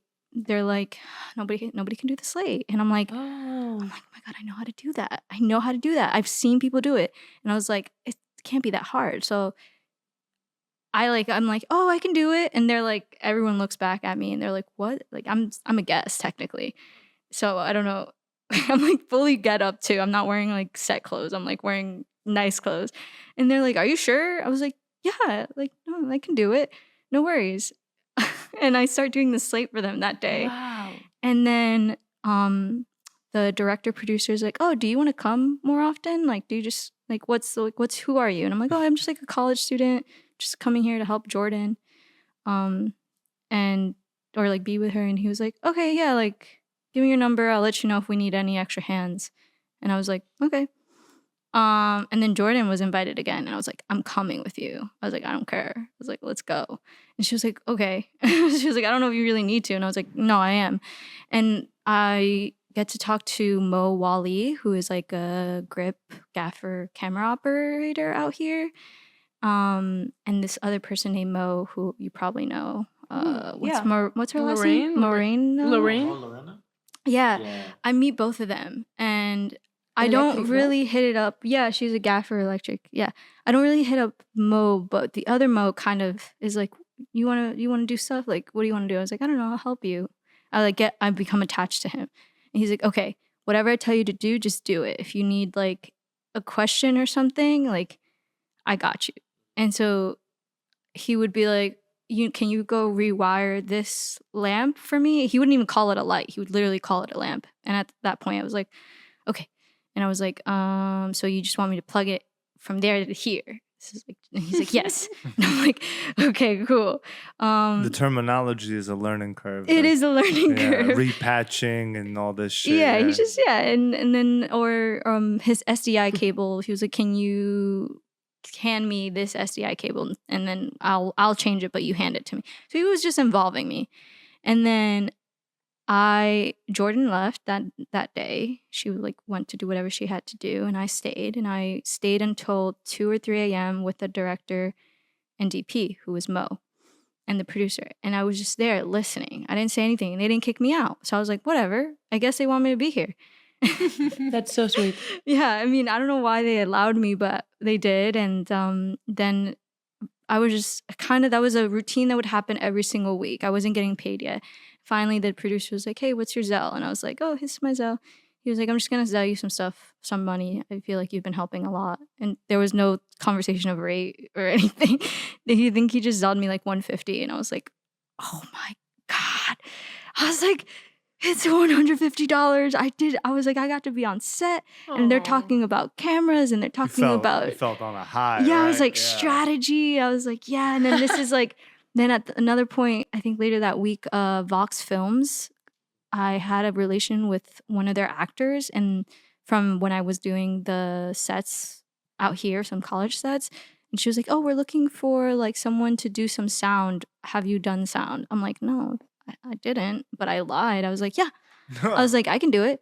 I was like, what is your system? And she like gave me Googling. What it was. And I just Googled it. And I think I did some YouTube videos. And I was like, all right. I was like, as long as they're leveled, that's all I care about. And I went, I did the sound for one of their films that they were releasing through their Instagram at the time. You did the boom and everything? I did the boom. I was Wow. mixing on the side. Yeah, that's like my only sound experience. Metro And, Boomin. How was it? How was sounding? I mean, I think it sounded fine. I mean, I wasn't a professional, so I hope they didn't think anything. I mean, it worked, right? And they had a tiny camera too. Like this is something that Vox was trying to get off, and I don't think it worked because they're not active anymore. But yeah, Vox Films, and I was like, oh, this is Vox Films. I was like, amazing. I didn't get paid, but the fact that I went to Greenpoint and I went to one of like into the area and like I saw some of the studios, it just like gave me the light that I needed to kind of continue to pursue filmmaking. And then from there was kind of history. But as as I became a freelancer in filmmaking, I moved back to Jersey, which was like a crazy decision to make. But it worked out. You know, I'm here working and It's a beautiful coming story. in and out.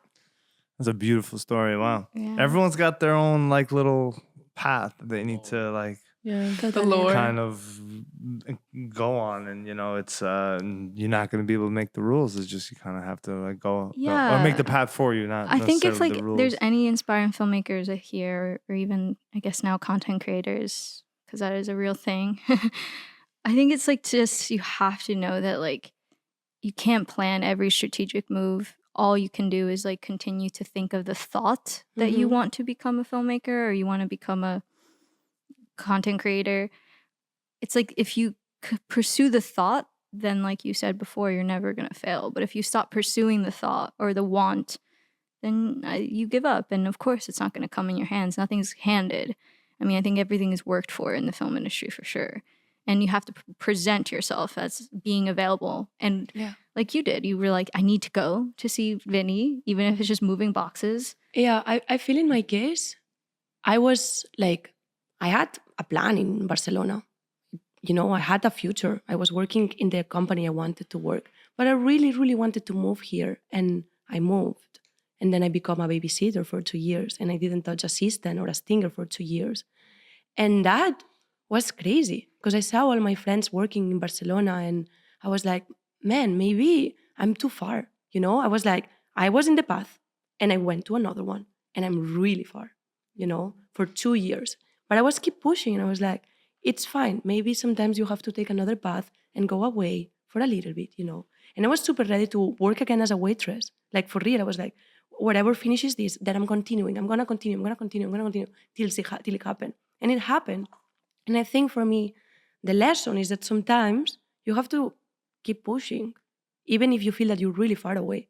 Because I swear, guys, I felt really far away. I was like with 3 kids my first year, you know, in New Jersey, in one big mansion house, you know, going to school and playing with them in homeworks. And I was like... You were like a whole mom, yeah, basically. it's like, why? And I love that experience, by the way. This was amazing for me. Like, I will never change anything. If they told me, you can be an electric since the day one that you move in New York, you know, like an idea, no? Like, oh, yeah, you moved to New York and day 2 you're on set, I will say no. Because it was really cool to be 2 years doing something super different. And I learned a lesson. And now, for me, I'm not scared.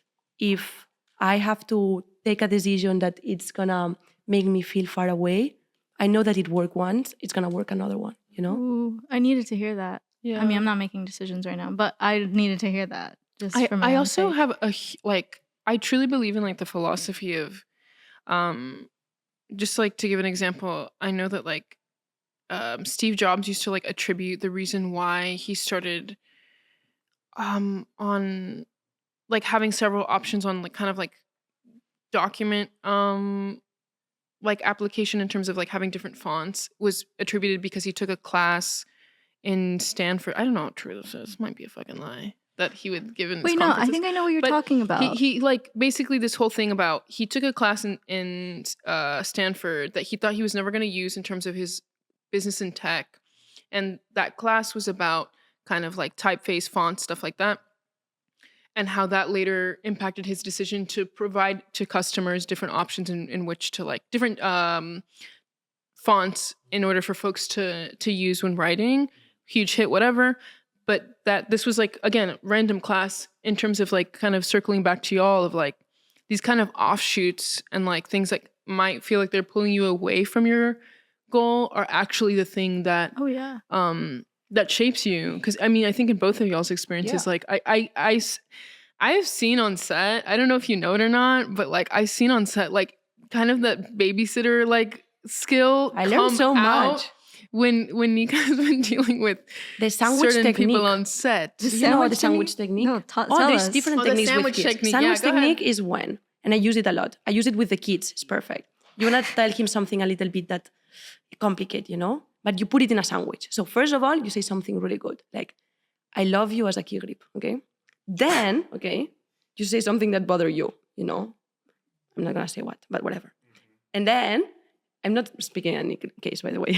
This is like to give like Feedback, and yeah. stuff? Feedback. So you do sandwich technique, no? You do something wrong, and then something really, really good, then something, and then something super, super good. I use the technique a lot. And another technique that I use a lot is that with kids, you cannot say, okay, do you want fruit? They're going to say no. But if you say, do you want a banana or an apple? You trick them. Yes, into making a decision. You make that's a really good technique. So I used to do it, so it's like, David, do you want a banana or an apple? You're going to choose and you're going to feel that you're choosing. Are those my only two options? I see a chocolate bar right over there. See, that was one of the kids I was, That would be me. I was gonna say, yeah, but I was American like, no, but like, come on, kids. okay, I give you another option, but no. These techniques that I learned. That's so interesting. Before I started working on an HBO show, I was also babysitting. It's crazy. It's very like transferable. It's so transferable. Skills. Babysitting, waitress. Like I work as a pizzeria doing pizzas. I don't know exactly. I love that. What? I worked. My first job ever was a pizza boy. Were you making the No, I pizzas? wasn't making. No, I'm What not, were you doing? I was serving and washing dishes. Well, My first day, I dropped the pizza in front of the guy, and the pizza owner shop is called Luigi's Pizza in Brighton Beach. It will fortunately.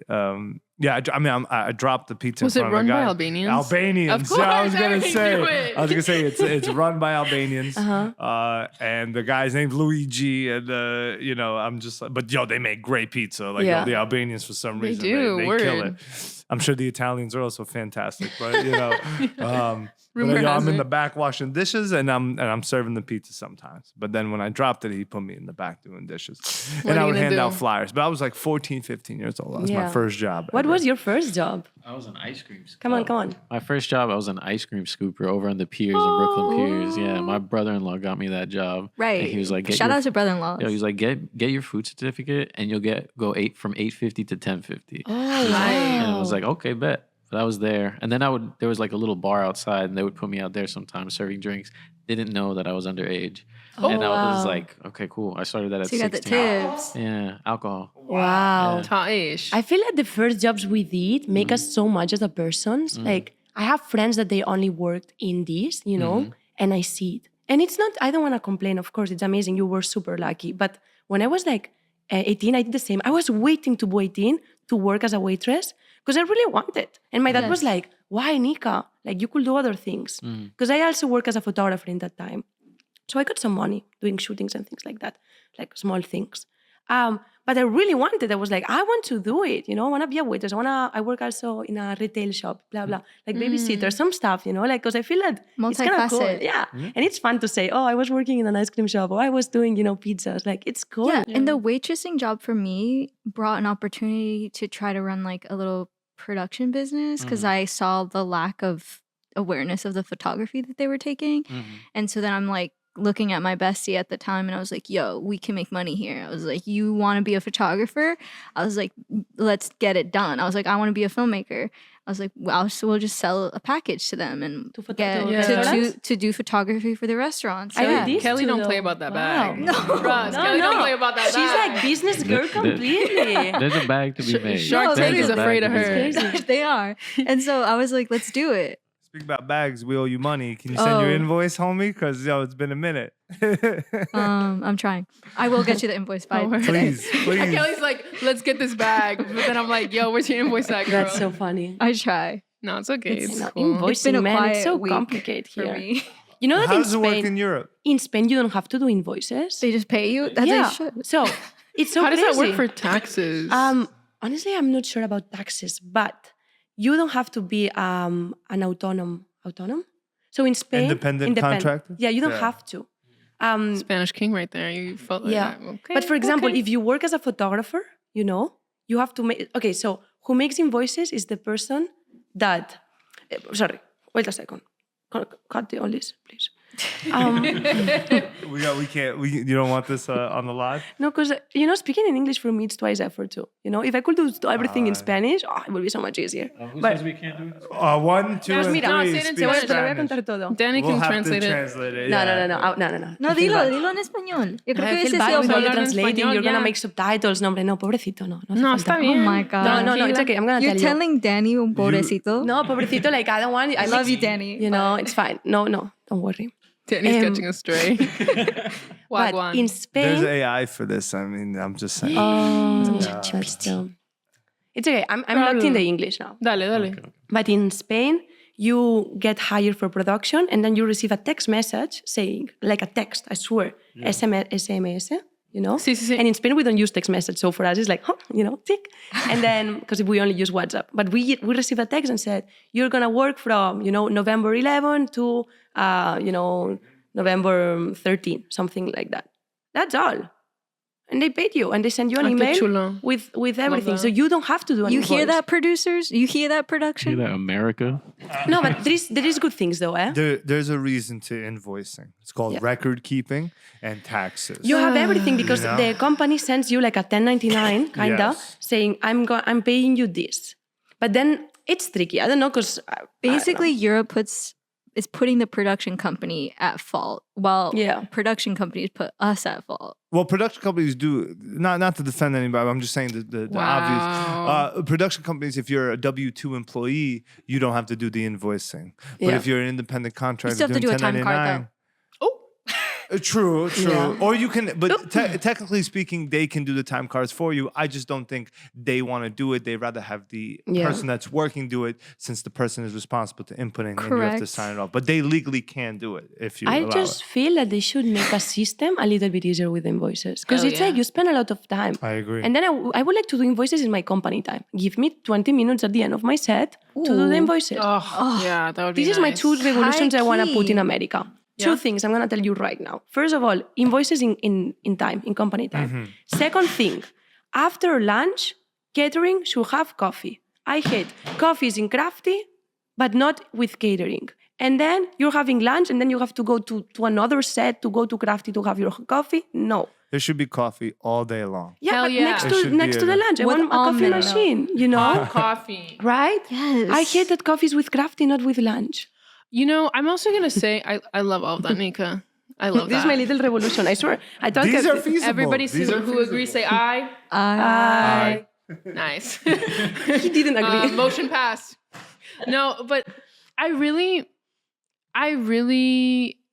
hate when I go to set and I'm expected to do like intense physical labor and there's no fucking Clock it. breakfast. And if there's Protein. breakfast, let me look down this fucking camera right now.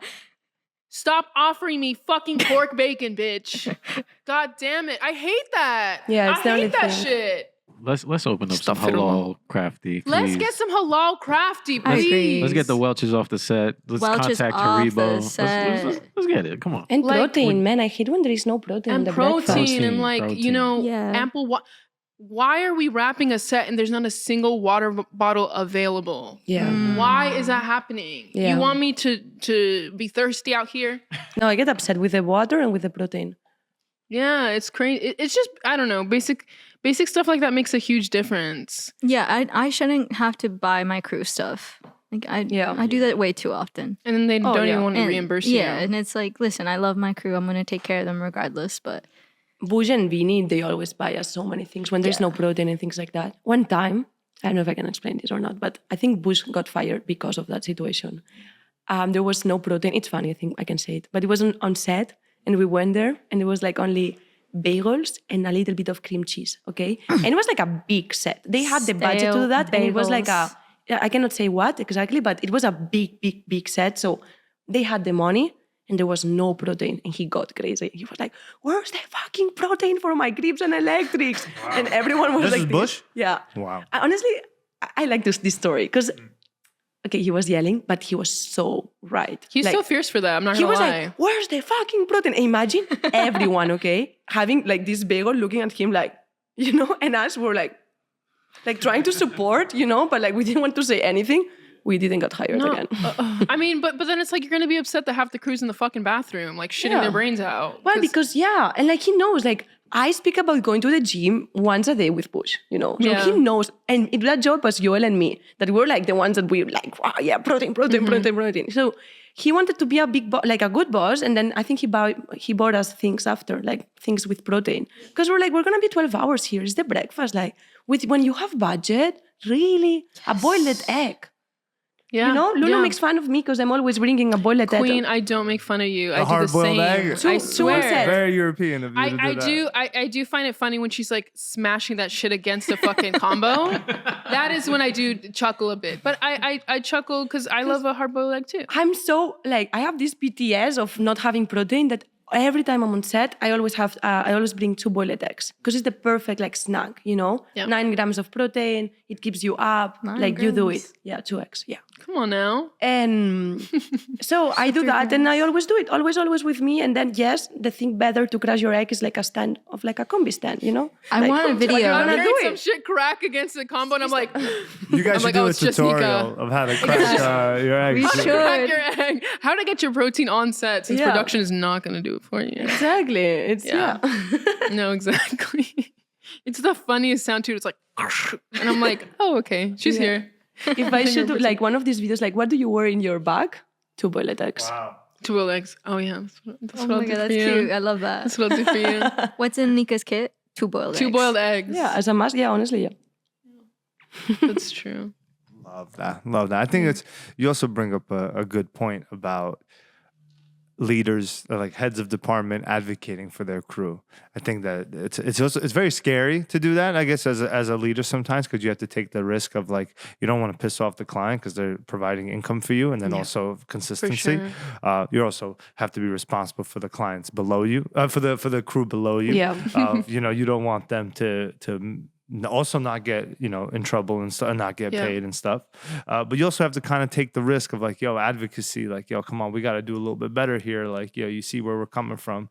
And I admire that, you know, that's something that, you know, I've always tried to do. I know it's always scary and stuff. I know we've been on set many times where I would buy coffee and shit. Oh, hell and, yeah. we would go out after set and we just go and buy drinks and meals, and I would just put that shit on the card, on the company card. I'm sorry about that. But, you know, it's okay. I see the rental revenue. I'm like, yeah, we could afford this. You know? Totally. But because I feel that the gaffer and the key grip at the end, you know, you have to create your own family and your crew. You know? Absolutely. And like you are like the figure that can fight for some kind of rights, you know, overtime or things like that, blah, blah. Like I've been on sets where the gaffer was like, okay, I'm going to talk with production and I'm going to make this not happen, you know. And it's nice because me as an electric, I cannot do anything, you know, like it's not my place to. But I expect for my, you know, head of department, my boss to sometimes fight for some things. Even if it's protein, even if it's like overtime, rates, things like that, you know? Yeah, absolutely. It's important. And look out for one another. Because, I mean, we really spend so much time with like one another on set. You know what I mean? Of like, I have found that oftentimes, like, I mean, without a doubt, like, I see all of y'all on set more than I see my own family. My family lives in Texas, but still, like, Yeah, I still see and you guys even- more, even right, though I live and with my even family. folks who are nearby, like, Totally. you know, you have to take care of one another, and it's like important to your sustainability. And I do think it's also a more horizontal relationship. Like there's been times where like maybe I'm not the head of department on a job, but I still want to look out for my HODs and like make sure, you know, they get heard, and yeah, just look out for them too. Like, I don't know. It's Kind of to loop in something about taking care of each other. There was a great conversation that happened in our group chat a while ago, I think, at this point. Oh yeah. But it was about rates. And it was a conversation where somebody had offered us a job to post on a group chat of a gaffer key grip. I think the difference between the rate for the gaffer and the key grip was what, 200? It was like 200. Yeah. It was 200. And everybody was like kind of on being like, why is the rate different? And we're like, we're sorry, we're not. We're just passing. We're just passing this information, yeah. but it allowed for a bigger conversation to be heard and happen and be like, okay, as a gaffer in smaller projects, your key grip sometimes becomes more your grip.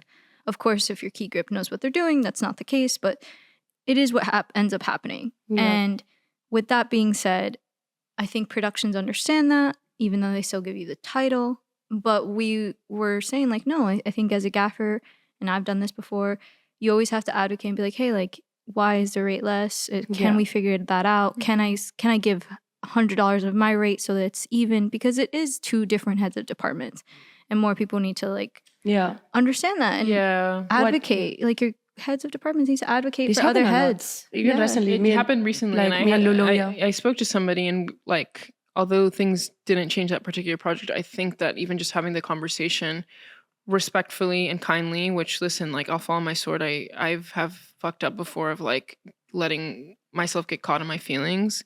Oh, can you hear me? Yeah, I'm just NPR radio. No.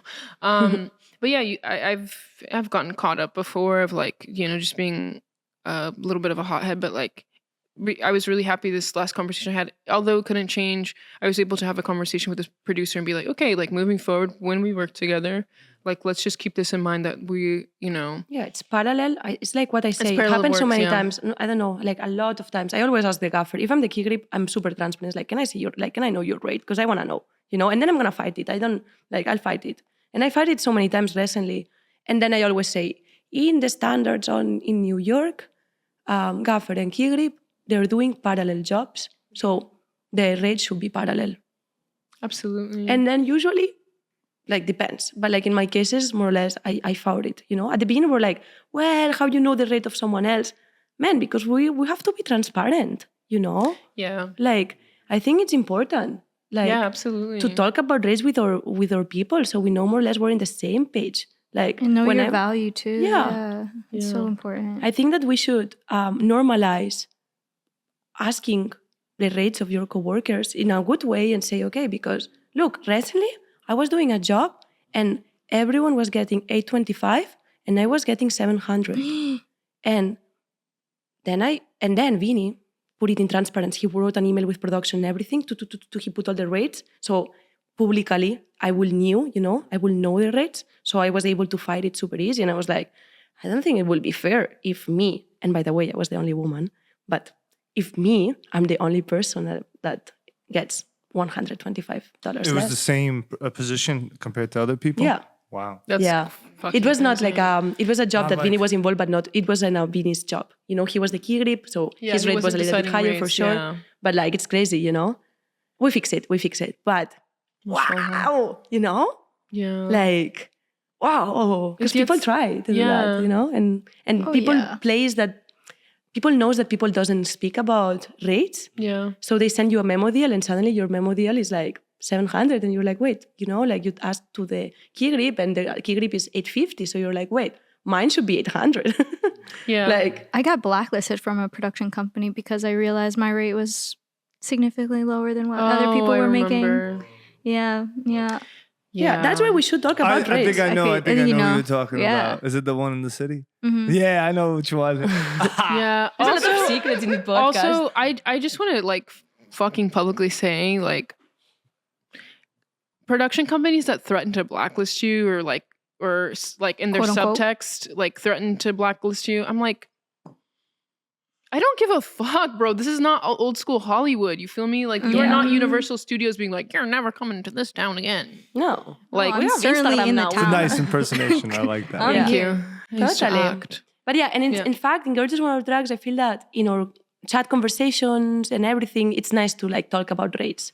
What I love, for example, of the steady community here in New Exactly. York is that, and they told me that every time there is a job, for example, like someone hires you or wants to hire you For 180. for Day rate. 180 a day, baby, for the steady cam op. And I know how much steady cam ops are making nowadays. Like, yo, that's Yeah. Bands. But But like- I was also, this is my first paid job. Yeah, I was, yeah. whatever. They very unify. And for example, someone like tries to hire me, and I say my rate and I say, I don't know how much, but like imagine it's 4K. So I say, my rate is 4K. And then they're like, whatever, no. 4K for the day? I don't It's know. a good rate. It's too good. I feel that For people... a G&E? No. For As a steady, steady, for as a steady. Oh, steady. Never Man, mind. I I'm so wish sorry. if someone wants to hire me for 4K. That could be. Shit. That kid Leave, be- you leave right now. Yeah. No, but imagine like in this group of steady cams, what they do is like someone gets hired, okay, my rate is like 4K, something like that. And they're like, production's like, whatever. No, not with you. What I'm gonna do as a steady cam, I go in the group and I'm gonna say, hey, We need this that. production company wanted to hire me and my budget was 4K. So now if someone gets hired for that person, they know that they can put the same rate, Like let's keep the rates the same, not playing on going down or up or blah blah. And I think this is nice. Like it's really nice to have like rate transparency. I think we need that. Yeah. And we still are working towards that, especially I feel like yeah, I've dealt with some crazy understandings of like, oh, so I'm not going to get hired because this truck is being sold for 300, 400 a day, which means I can't, as a gaffer who doesn't have a truck, that means I can't get a rental house nor my own equipment to come on for 300 to 400 day rate. And so then I lose a job, and that's fine, but it's not something that's talked about between gaffers and keys, I would say, because it's very hush-hush how much we make for a truck. Yeah. It's very, very... It's weird. Like, weird culture, very, like...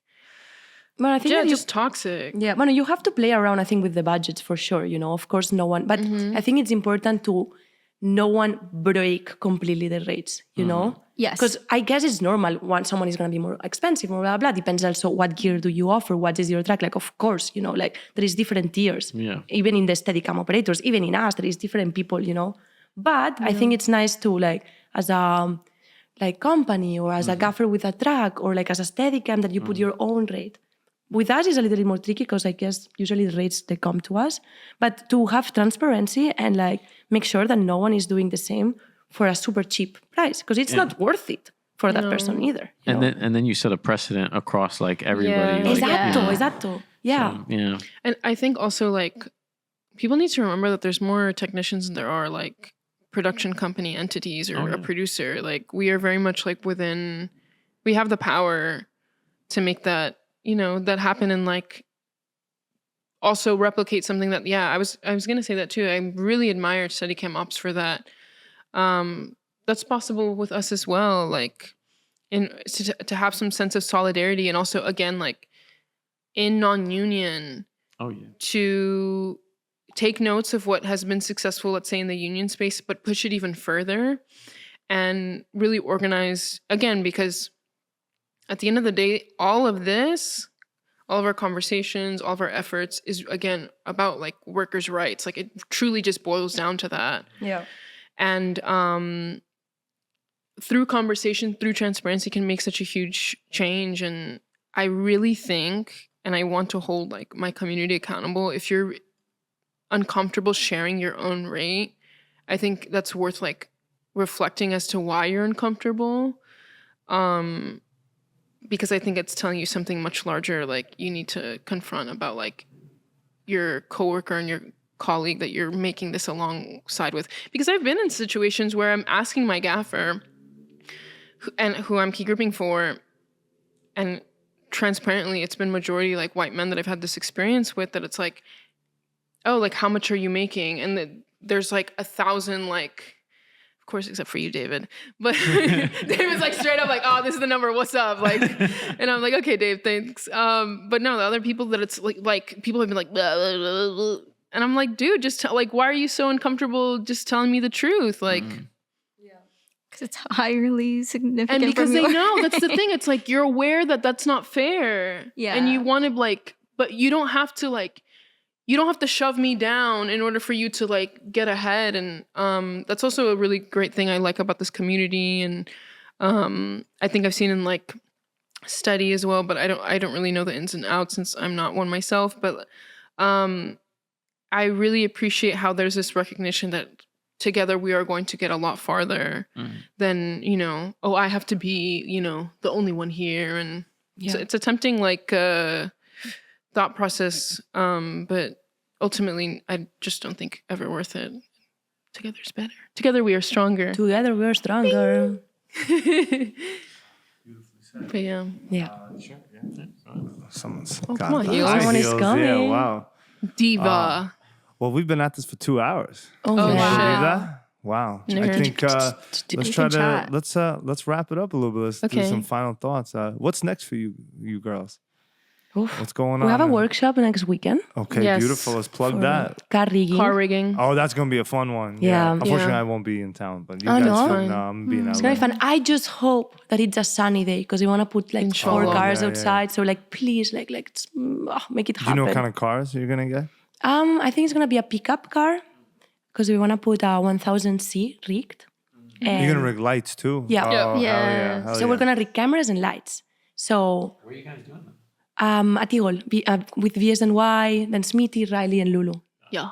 We're gonna have At 4 VSNY? instructors. Yeah, Tight. in the Oh, street. that street's gonna be like, you guys need to block it off. Yeah, Probably. Yeah, No, we're probably. gonna do it between 2 streets. We'll figure it out. Like we're gonna make it well, you know. No, I know you guys are. And then what else? Oh yeah, we're gonna rig 1000 sim and an EcoFlow and other things, blah blah, and then some ATCs. And then we're gonna rig another camera with a hostess tray. Two cameras with a hostess tray, right? Yeah. And one with a hot mount. yeah. So yeah. On another car? Yeah. So 3 cars is gonna be. Yeah. So one pickup, and what else? We're thinking about it. Figuring it out. Yeah, but like Alright. normal cars in Yeah. general. Like, I was trying to and cars that convince we them. You can. rig a truck.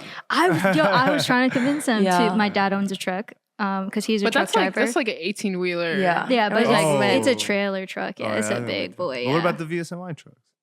We could also, but I feel that for the first workshop, Yeah. we're gonna go to cars because I feel Yeah. people True, usually. true. So we Yeah. wanna do different workshops. We wanna do this one with cars. Eventually, it will be super cool to do motorcycle, Yeah. and another one could Specialty be just rigging. 5'8" kids. You know.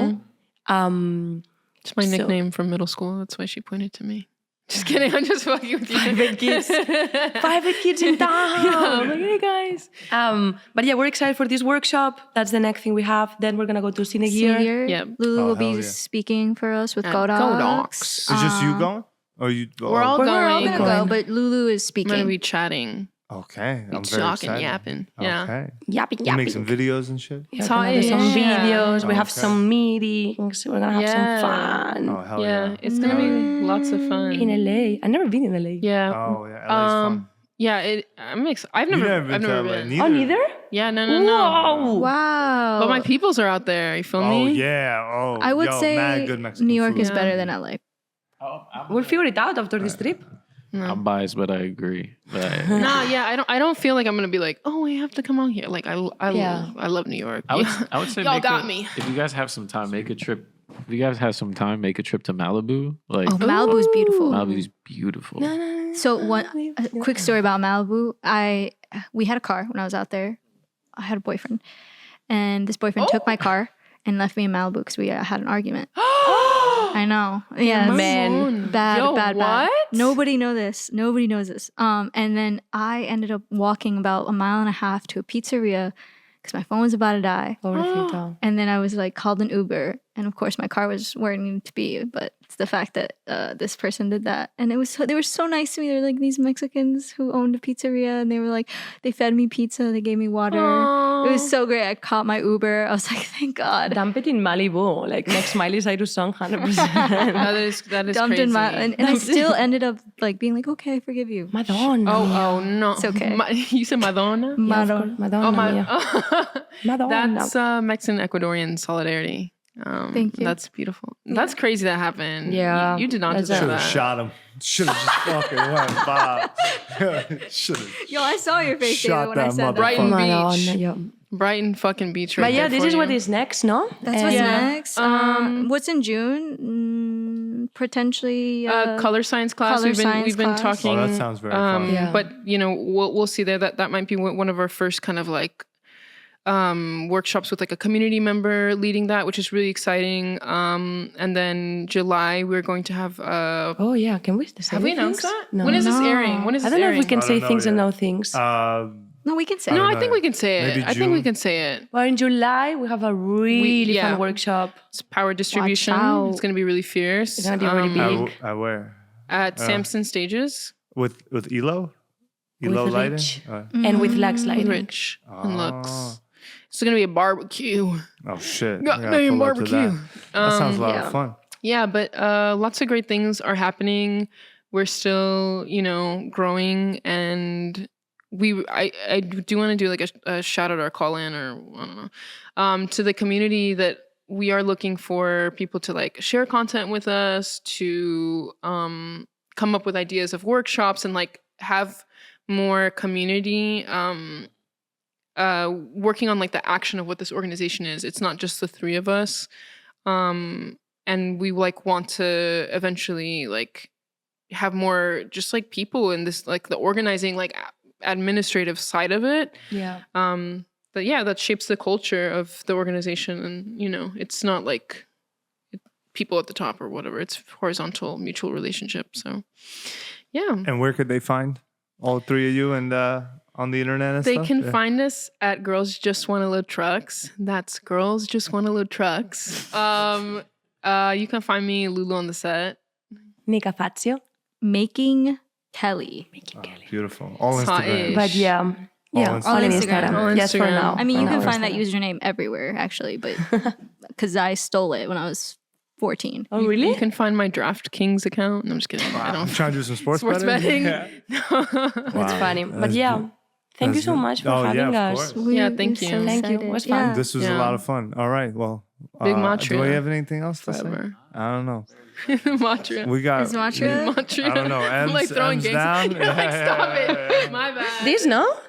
I don't know. I'll let No, you we're guys doing- do what Wait, you what? want to Like do. the logo, That's no? definitely- Like 2 Maybe points. I'll just do this. No, but like I'm doing the Peace logo. signs. I'm doing. Oh, I like that. Like Just this. Oh, like that. Matria. Yeah. Matria. That's fine. And then you hit the heart. Bam. And Oh, okay, I wait, like look. Ooh, boom. And then- Wait, this is a really I like- good I like marketing thing for you guys. Matria, come with us. Invoice us. Invoice us. Invoice us. No, fuck. Invoice us. All right. Thank you guys. Thank you.